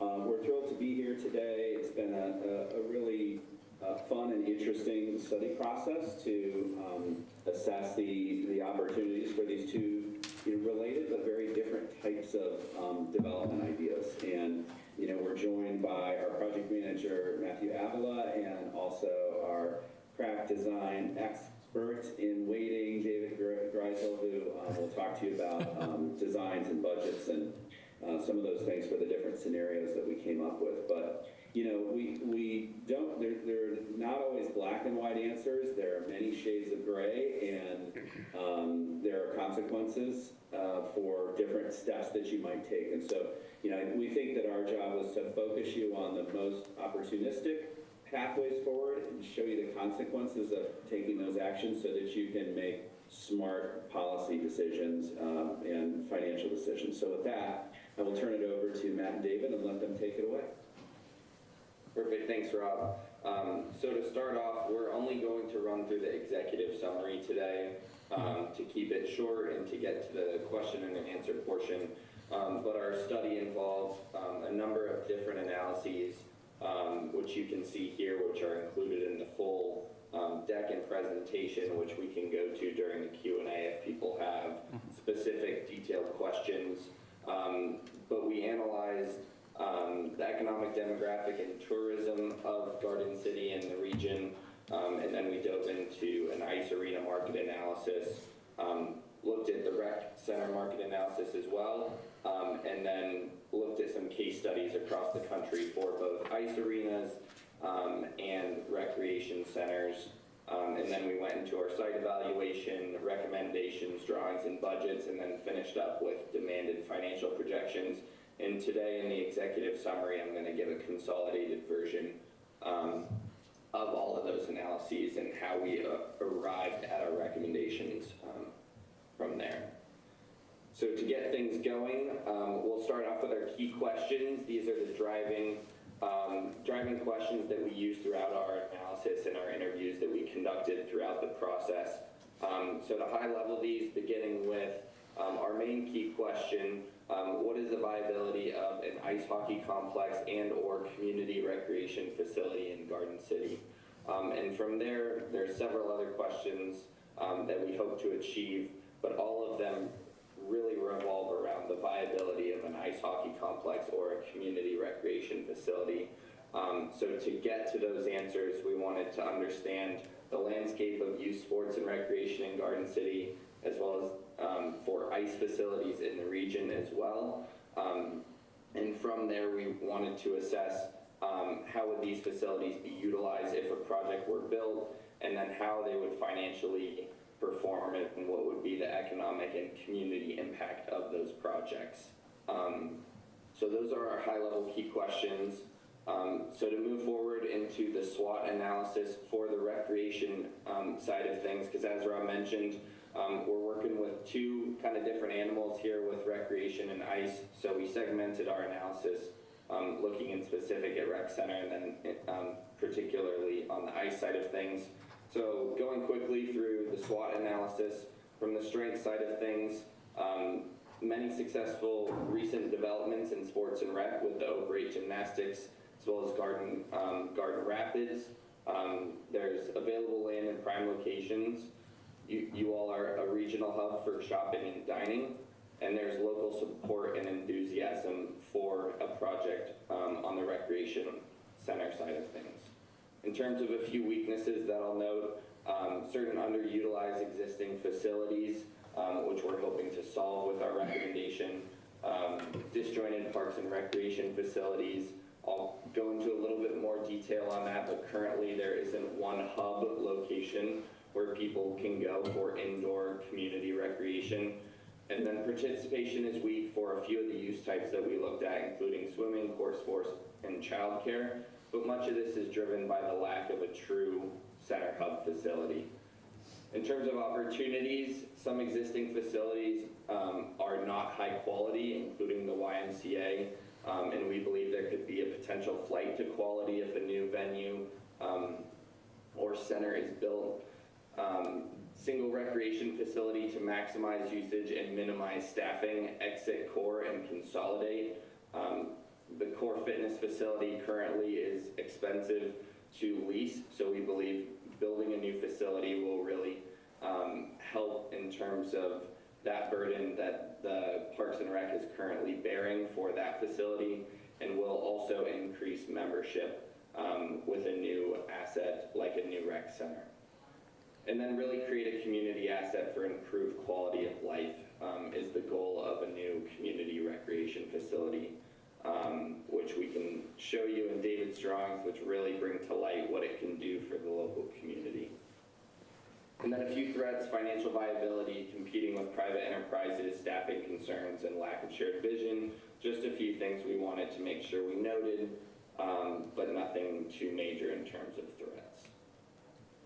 On the ice facility side of things, for strengths, there's no competition for 200 miles now that Dodge City will not be doing ice in their arena here in the near future. Available locations for land in prime spots, regional hub for shopping and dining, as I noted, committed ice enthusiasts used to traveling for hockey, and then existing hockey community has strong Hispanic and female participation. A few weaknesses to note: lack of existing ice locally equals lack of built-in market and organizations. It was very difficult through the process to assess the demand for ice because that following isn't built. However, we looked at a few communities across the country where they've started to develop a following after a facility was built that we noted throughout the report. A few other weaknesses: costly nature of indoor ice hockey, not as feasible for a large portion of the market without significant public sector assistance. I'll kind of explain what that means as we get into the recommendations in the executive summary, and I can explain that a little bit more there. Requires a long-term pipeline effort to build up a base of demand, learn to skate programs, open skate, as well as adult and youth leagues. These things take time to develop a following, and with the costly nature of maintaining the ice, that time to build the program up results in the costly nature of running a full indoor facility. Some opportunities: the novelty effect could surprise to the upside for public skate and hockey. The creation of a community asset that attracts those from northern cities where ice is expected as a local asset. That's an opportunity as well that we made sure to note. And then the existing hockey organizations with scholarship and free low-cost equipment is an opportunity. We're seeing that with the current High Plains program, bringing in new players and youth that are in the region that are looking to play hockey, and they've seen success with their equipment and low-cost ability to keep those costs low. And then festivals, community events, and youth programming is another opportunity for a facility like this. In terms of threats, financial viability and lack of shared vision are two that we wanted to note here. But we'll get into some of the concerns we have with a full indoor facility and how we arrived at our eventual recommendation. So the headlines here, looking at the demand, the supply, and the case studies. I'll keep it quick so we can get to the recommendations, which I'll spend some more time on. In terms of the demand I mentioned, it's tough to gauge the current demand in Garden City and the region because of the lack of a current venue to accommodate. However, there is one hockey organization, High Plains Youth Hockey, with 50 to 75 players who currently play at the arena in Dodge City. However, with the ice no longer in use there for this team, it's going to be difficult for them to find an alternative. So that is one demand driver for ice in the market. In terms of community recreation, the demand for fitness is weak to moderate currently in the market, but Core Fitness has strong membership, and we believe consolidating that asset will grow the membership base and attract other groups to a venue and be a strong asset for the community. In terms of the supply, I noted for hockey, there isn't much within 200 miles outside of the United Wireless Arena in Dodge. Ice hockey is not as established in the area. Wichita, Colorado Springs are the closest ice facilities and are about 205 and 260 miles away, respectively. In terms of community recreation and fitness, we looked at not only the park's assets, but also the private facilities, because we know they would compete slightly with some of the private gyms, as well as potentially Sports of the World, which is in the works currently. But we interviewed them and interviewed several private gyms in the community to really push that this facility would be more for general community recreation and less so for those fitness enthusiasts. We'll go through kind of how we're programming the facility to not be a direct competitor, and we believe replacing Core Fitness will also aid in that effort. In terms of case studies, a few national trends: flexibility and efficiency of spaces. And here we kind of just talked through some of the things that we can do to program throughout the recommendations in our drawings on how to maximize the utilization of these spaces and also mitigate risk in the programming of these spaces. In terms of key answers, also here and then move into the recommendations, the viability of an ice complex in Garden City. An indoor ice sheet is not currently feasible or recommended in Garden City currently. Now, Rob mentioned there's a lot of gray area in what the word feasible means. Based on our financial feasibility analysis, the cost burden and the cost recovery of an indoor ice facility would be much higher on the city than our recommendation for a multi-use covered outdoor ice pavilion.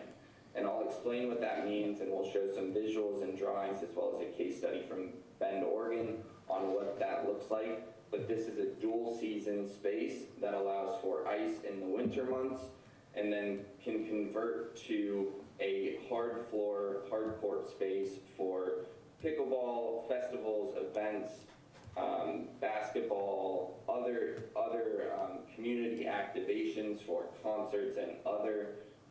And really it's a great space to bring the community in and create a sense of pride. So we believe that that's a great opportunity to begin to grow the ICE program, but also have great utilization during the summer months, which typically for an indoor facility and hockey in general is where they hurt most, is those warmer months out of the year when it's costly to operate and hockey demand isn't as strong. In terms of market demographics, the costly nature of the sport of hockey does not align with the socioeconomic level of many families in Garden City, but we believe a seasonal multi-use facility allows for utilization by everyone in the community and not the targeted group of just hardcore hockey enthusiasts.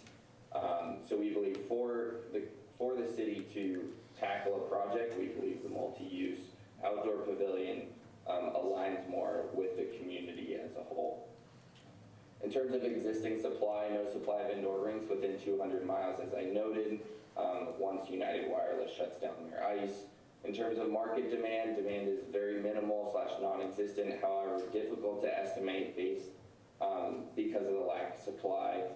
We believe we can start to grow a program from the High Plains Youth Program and really start driving some numbers, as well as the novelty effect of a new facility really drives people to a new sport and wanting to try different offerings.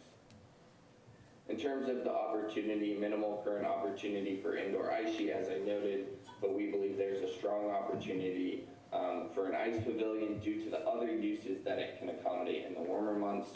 And then, like I said, for the utilization of that space, festivals, markets, futsal, pickleball can really elevate the facility in the warmer months while still growing the program in the winter months for ice hockey. On the rec side of things, I'll go through these quickly. I just wanted to make sure I took some good time on ice. Viability of a community rec center is modest, but recommend consolidating core into a new facility, which can improve the quality over the existing YMCA and attract users and members and really create a space for everyone to enjoy fitness as well as leisure activities for them to enjoy. In terms of market demographics, there is a need / opportunity for affordable rec facilities within the market. We've seen that with CORE, their strong membership, and can highlight that versus the higher cost private gyms in the market.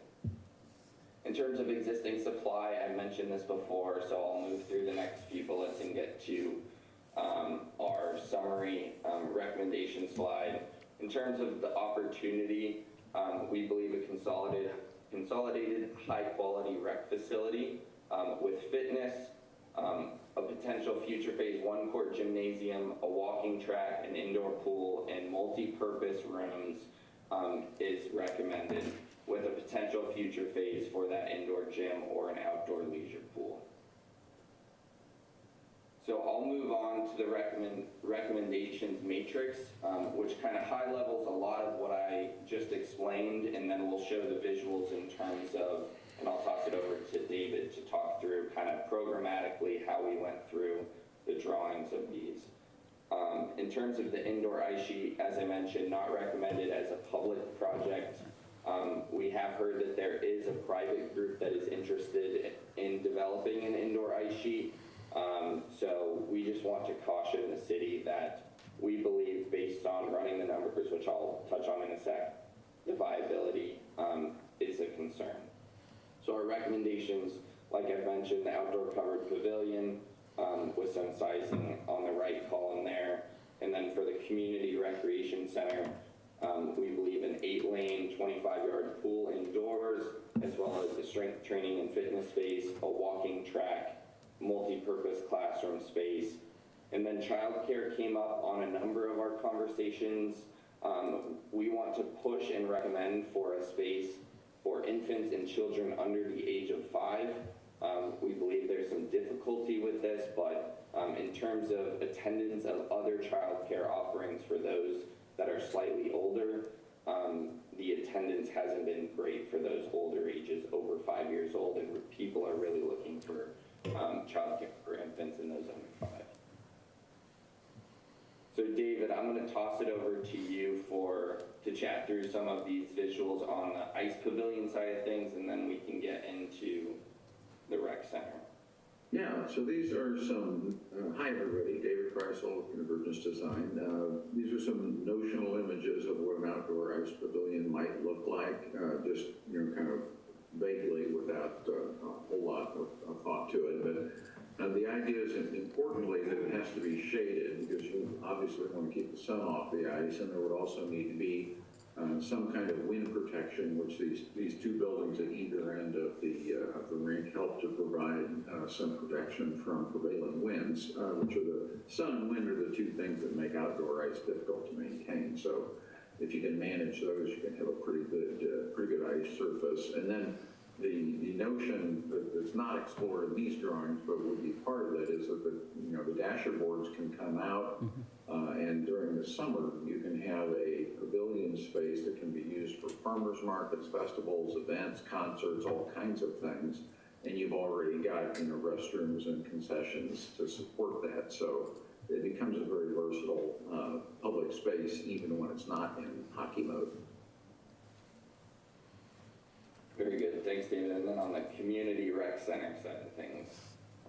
Yeah, so this is a concept plan of the kind of community center based on the recommendations that Matthew went over with you. This shows kind of a two-sided facility with an indoor aquatic facility on one side and a fitness center on the other side that, in my vision, is that area that's labeled fitness may be a gym. With some studio space off to the side of it for things like yoga, aerobics, and kind of smaller scale activities.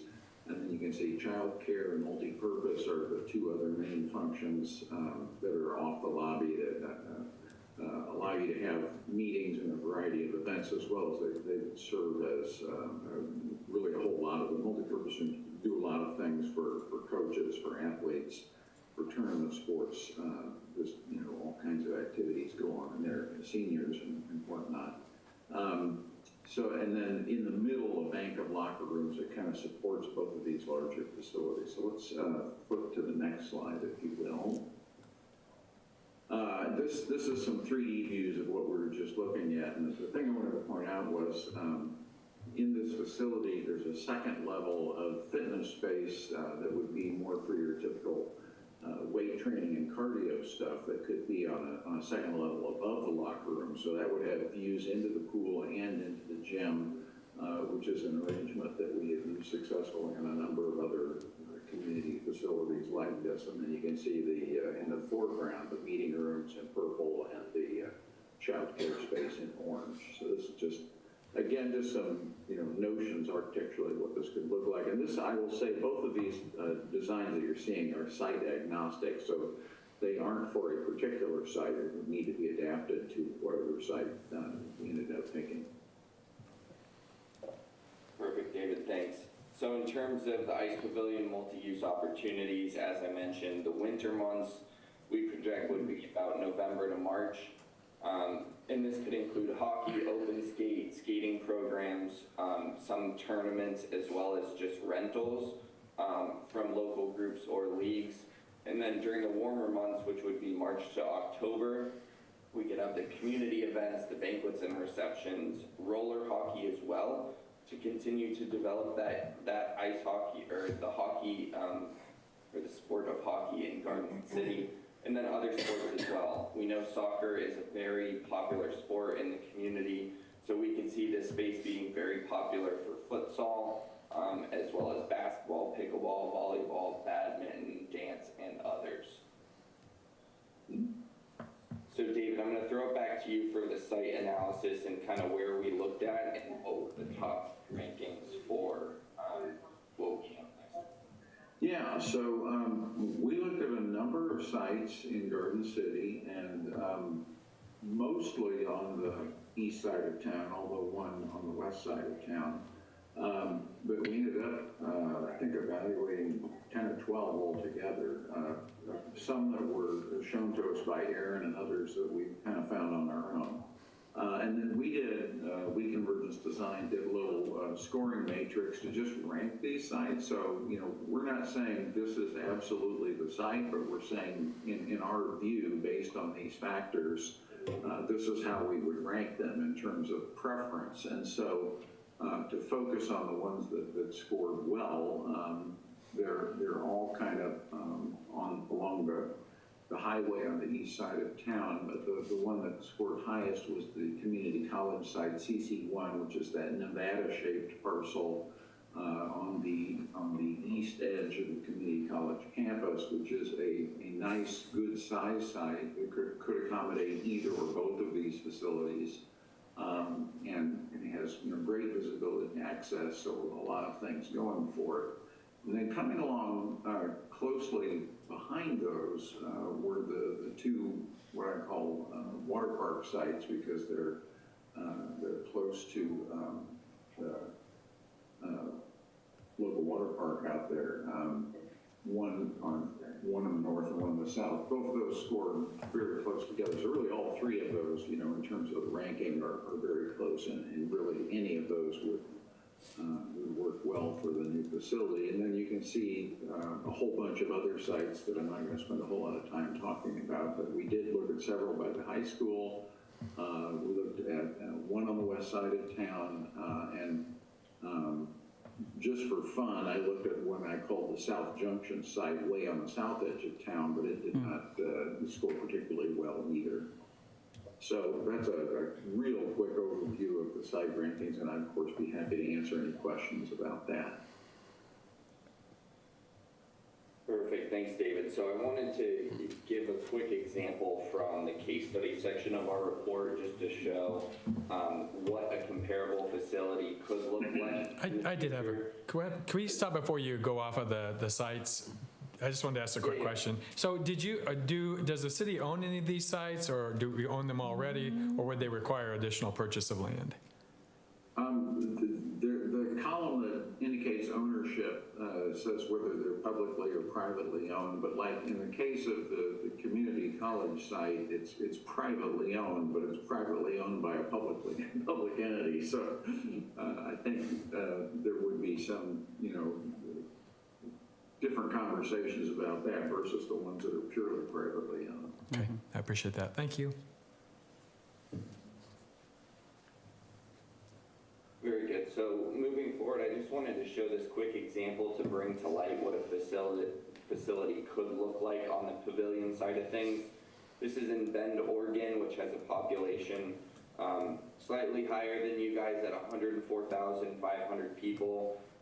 They built this facility just a few years back for a cost of $11.4 million, and it was done by the Bend Parks and Recreation.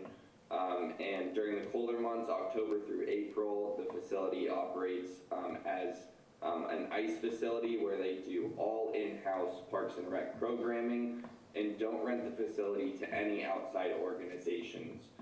They program it with adult leagues, youth leagues, open skate, as well as community events, and have really seen great success in doing so. And then in the summer months, they operate it for basketball, pickleball, and community events, and they have really seen tremendous success. We interviewed their Parks and Rec program and chatted a little bit about how they got this project done and how it's performed since. They mentioned that operationally an enclosed facility may achieve about 70% cost recovery in a good situation. The pavilion can experience between 100 to 110% cost recovery. And that's where they've really seen their success is, having that dual usage as well as the low operational costs. They're allowed to drive revenue through programming, which you'll see in our modeling section. How we kind of took after this, as well as asked them several questions about operational costs and how their revenue streams work for the facility, which helped back up some of our assumptions. But had a great conversation with them. They talked about the dual usage, as well as it really delivers year-round value.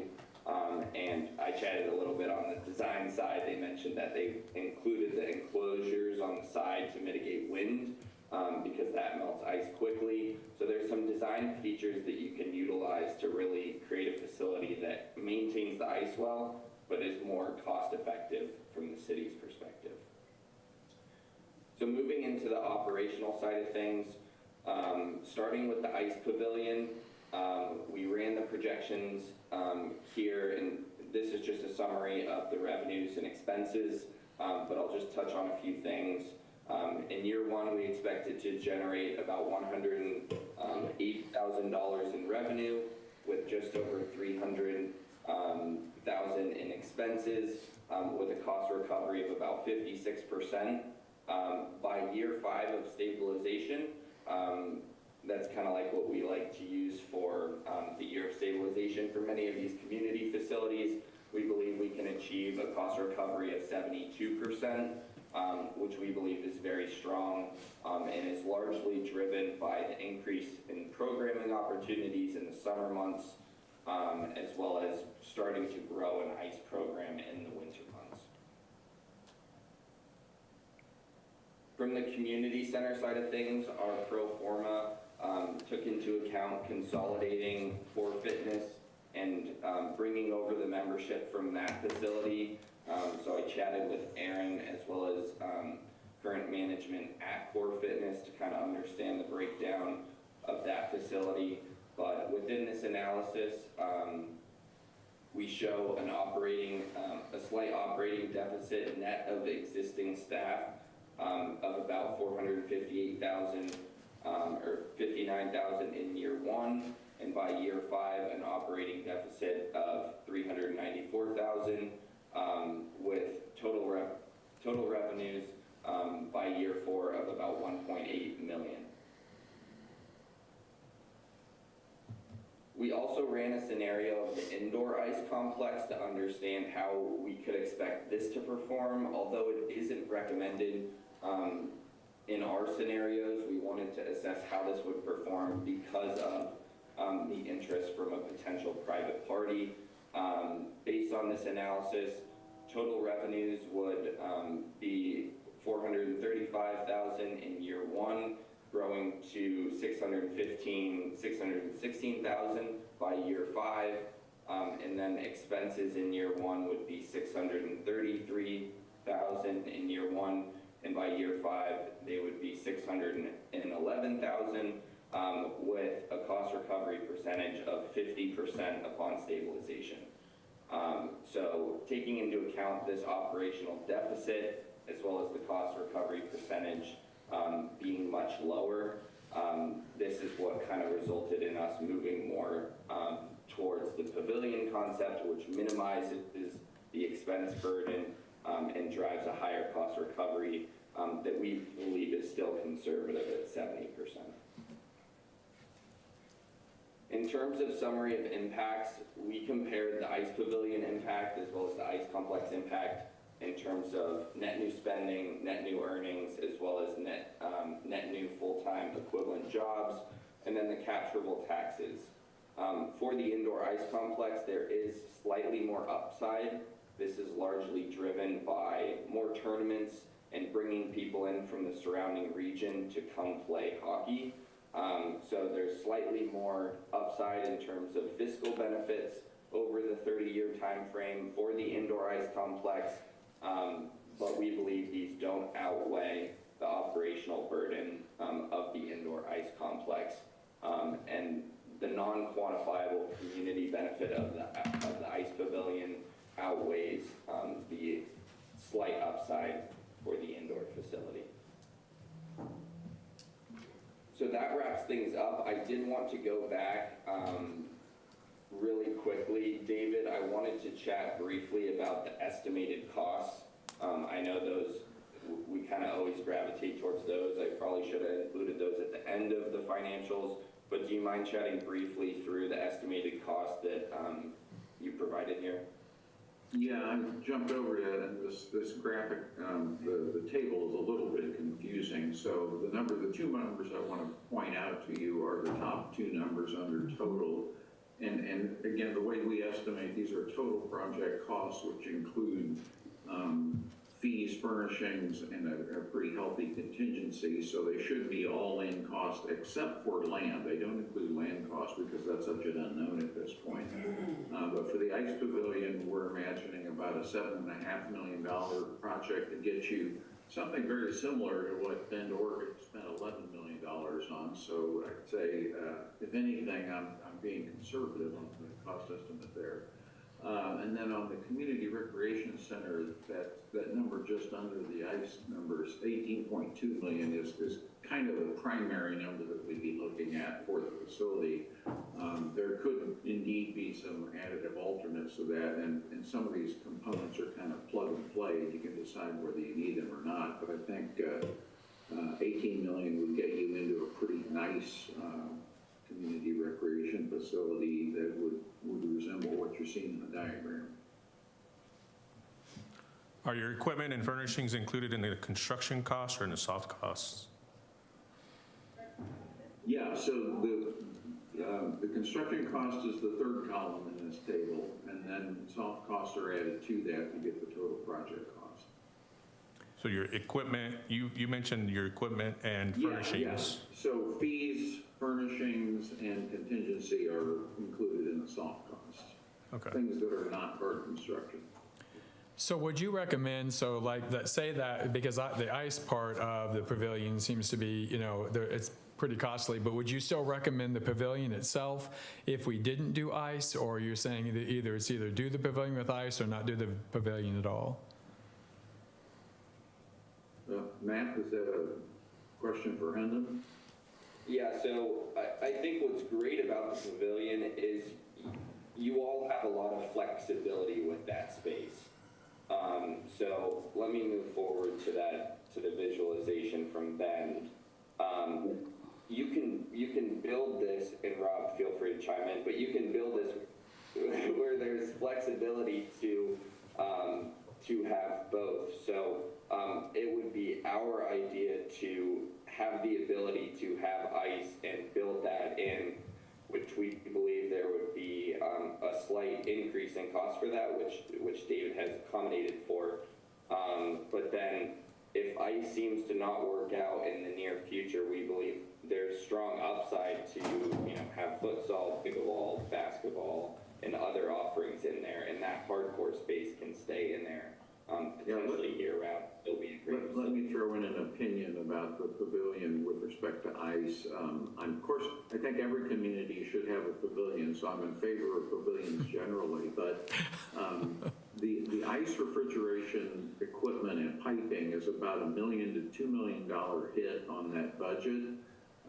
The problem is that if you don't put it in initially and you save that $1 million or $2 million initially, it's going to cost you a lot more than that to put it in later, because it's a very expensive renovation project where you actually have to tear out the slab you just built and put in miles and miles of piping and refrigeration equipment, and it ends up, that $1 to $2 million ice plant could end up costing you $3 or $4 million if you did it as a retrofit. Yeah, and I would just say overall, given the pioneering nature of ice in the market, to me, the pavilion concept is such a great, I don't want to cheerlead for anything, but I think it is a great crawl before you walk and run scenario that allows ice to prove itself in season, but also creates placemaking for your citizens for downtown or wherever you put it. But, obviously you want to have it somewhere walkable that, it can help engender great events throughout the year. Really, if I highly recommend you go take a look at some of these ones that have been developed around the country. But they're extremely compelling, and people love them in these communities, and they tend to be downtown. It's at a low price point, multi-flexible, significant flexibility. So to me, this is, and it helps, I think, the skating community to sort of prove itself. And to the extent, that then that starts to build up critical mass, then you could then say, well, hey, we're getting so crowded on here on the ice that we actually maybe need a dedicated, full-time ice facility. And this allows you to grow that, but not sort of put all your eggs in one basket and risk a bunch of money on just an ice facility. I do think that it will come, just like gymnastics, and swimming and every other sport sort of has a pipeline plan. You start them young and build it up. managers just know they're there to do it. So these things can build up over time, and places like El Paso, one of the hottest places in the country, they've got an extremely robust ice and hockey and skating program there. So I do think that if you give it some proper care and feeding, you can create an ice community that will eventually demand its own facility. And this allows you to test that theory out while at the same time doing a bunch of other great things for the community. So I have another question is I'm curious about, so I noticed that when your case studies, a lot of them have other ice rinks or other ice facilities between something like between 25 and 75 miles. How dependent on having other ice facilities closer, how does that impact or not impact the success of the ones that you had case studies for? Well, we see these in communities that have ice and that don't have ice. So Chelan, Washington, I don't know if you're familiar with it, it's a gorgeous little place on the super long Lake Chelan, just like a 60-mile long lake that you could almost jump your car over. It's super skinny and long.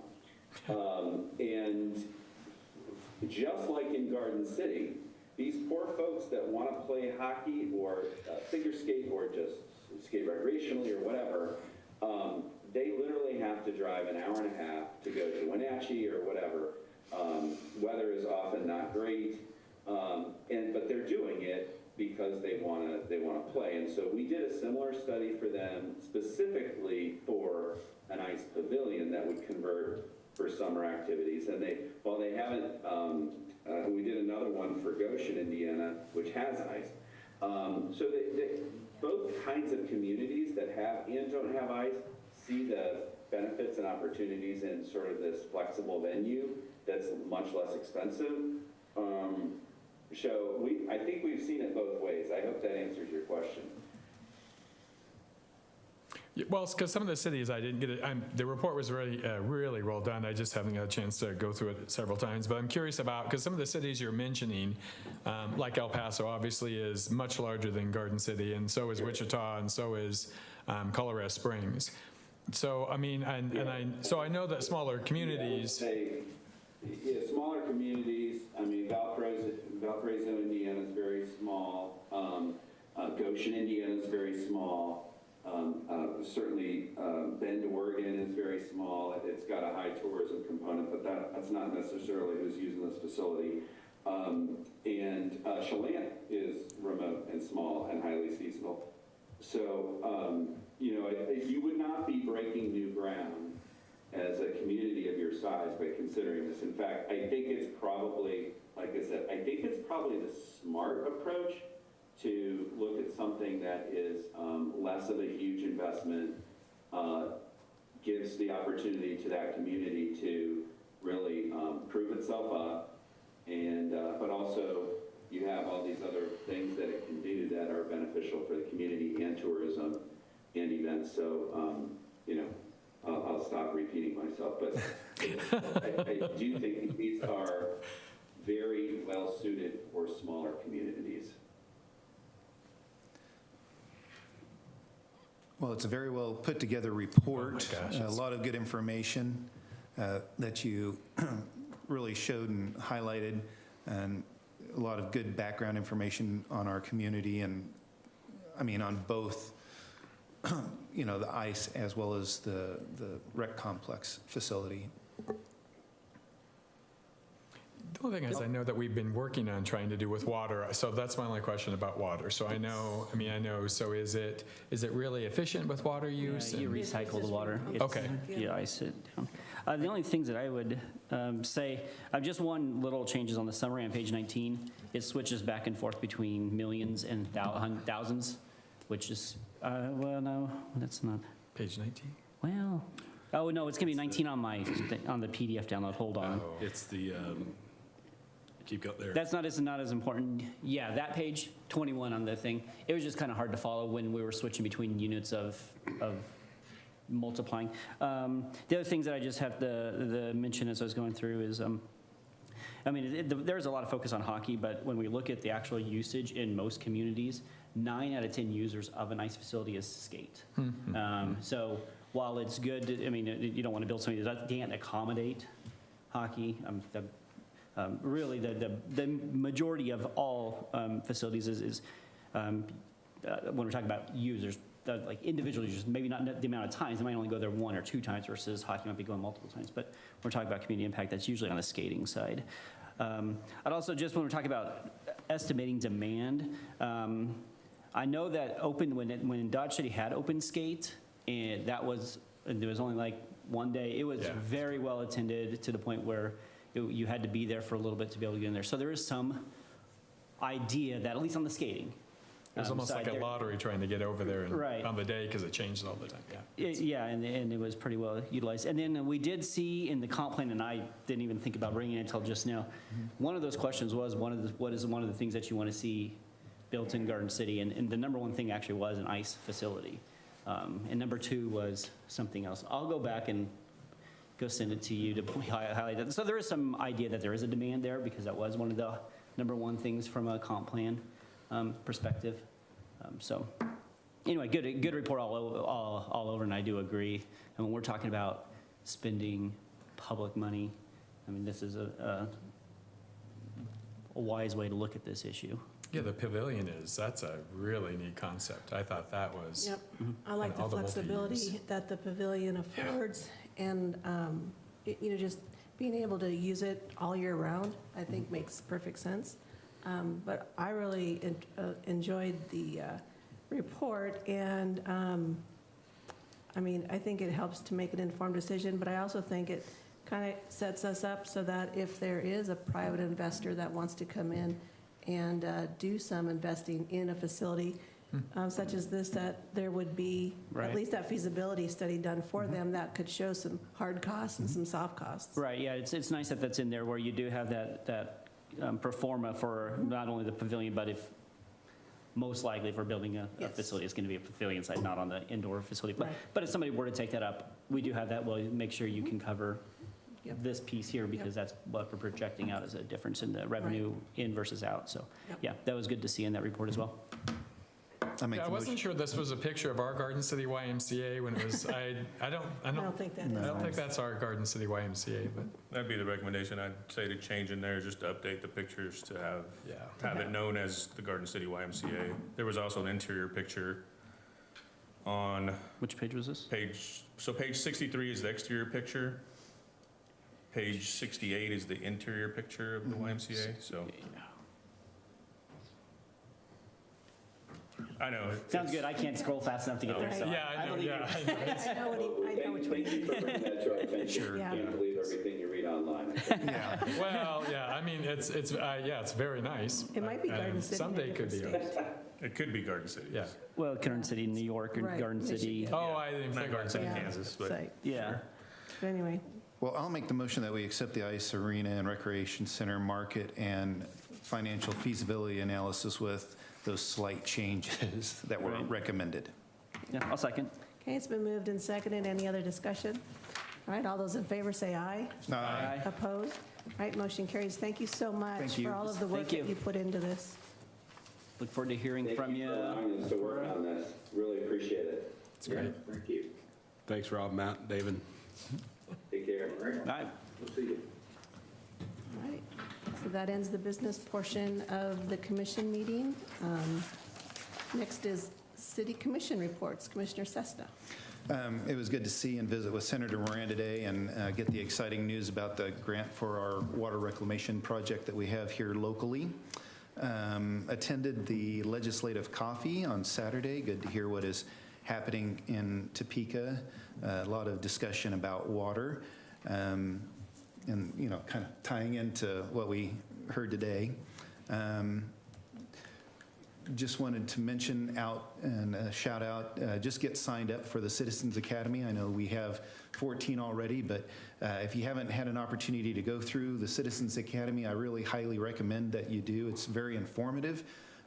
It gives you a lot of insight on what's happening it shows you how a city actually runs from behind the scenes. So I really highly recommend that you sign up for the Academy. And again, I mentioned it earlier, just saw the brush fire trucks out and about, and great to see those additions to our fire department. And that's all I've got. Commissioner Ortiz. Yeah, I was also attended Senator Moran's announcement this morning, so it's great to see that we're working towards water reclamation here around the Southwest Kansas region, and looking forward to just seeing that progress throughout the future for our community. So also congrats to Sophia, Citizens Academy, all of that, what Commissioner Cessna had mentioned. I don't want to echo much, but thanks to Twyla also to keep us updated on the hospital and what her duties are there, and what great bringing care to people, and that role that she plays in that area is awesome. So thanks, Twyla, and also Janet for all those successful events that they had during downtown event. I mean, that's pretty amazing to see the numbers and to hear those numbers that people attend those, and so great job to Janet too. So also just a little bit on sports. K-State plays at 6 tonight, so that's all I got. Commissioner Ditt. Again, thanks to Senator Moran for his announcement today, and that project, the city staff and everybody who got that to where we could be at that point in the project. And then, I mean, it's going to be a really big, it's one of those, like we're talking, like he said during the announcement, it's one of those projects that's, I mean, it's good now, but it's going to be really good in 50 years. And one of those legacy projects where people can point to, well, what's making a difference? And it's projects like that, reclamation project. So that was really good to see, and I'm going to start, I'll do some of this different right now. Thanks for Hunden for the report. All the things, I mean, it's exactly what we're looking for. If public was to take it on, what's the best recommended direction for both the rec side or ICE side? And then what would be, like you said, if it's a private side, what is the chunk that they're having to, what are they taking on if they want to do that? So really good report there, very thoughtful in their presentation and everything. Like Commissioner Ortiz said, good job with doing downtown vision with Janet. Downtown's doing pretty good. We can always improve, but when you actually start getting the numbers like we have with the new Placer software, we really do see, like we're talking about a Christmas parade, we're getting 11,000 people downtown. If you tried to leave the Christmas parade, you definitely wouldn't leave 11,000 people downtown, because you almost were in traffic going home as long as the actual parade itself. But I mean, great events going on downtown. And then with that, a lot of work going on there, and a special thanks to Donnie Huber, who's been going through and getting some of these buildings and renovating them, getting them back online. Not that they weren't before, but second story and things like that. So thanks to him and other people that are investing in maintaining and upgrading our properties around town. That's all I have. Commissioner Unruh. Yeah, it's hard to go later because all the good stuff's taken. So, having Senator Moran back in Kansas is always really great. I know that it's always nice when they come home and having an announcement like it was with an incredible amount of dollars for a project that's really going to make a difference in the long run. I was excited about the new industrial park space. It really says Garden City is open for business, which we always have been, but I mean, we were running out of space, and so having 147 acres of prime industrial space is really going to be great. I also just want to, I really appreciated Twyla's talking about the sharing of expertise in our area. Physicians and expertise in different arenas or areas of the medical profession are so important, and not having to travel makes a huge difference. It's not easy to travel, especially for older people or even younger people to travel to Wichita sometimes. And so having local hospitals in our region that have the expertise. Now, would we like them all in Garden City? Yes, but I mean, we understand. Also, as far as when you talk about the Christmas parade, all I want to say is that make sure you meet the candy out as you go. We ran out of candy. I don't even think we were to Fulton Street, and I was like, we were running out of candy. So anyway, the parades and the things that are happening downtown are very exciting. I really appreciate that.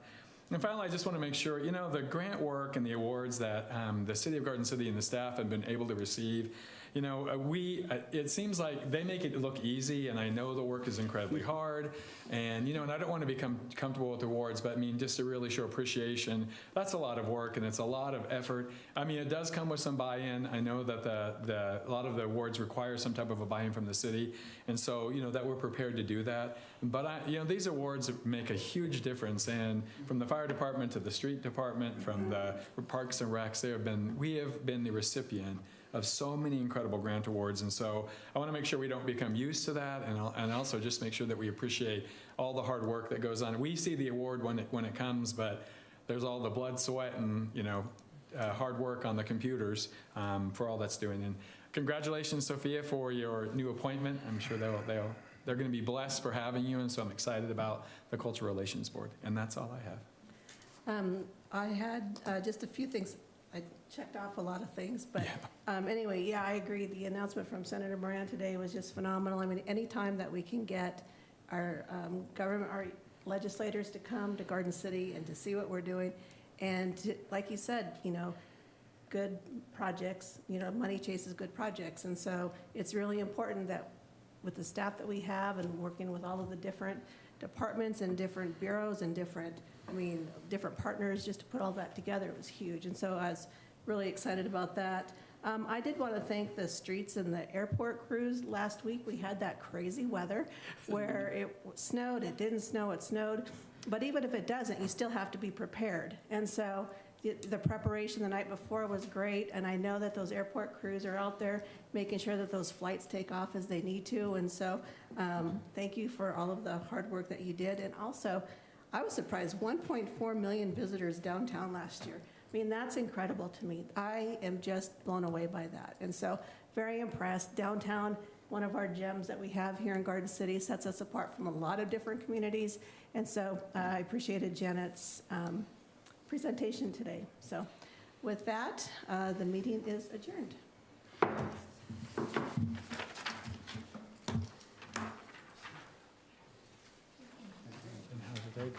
Shannon, what changes did you have?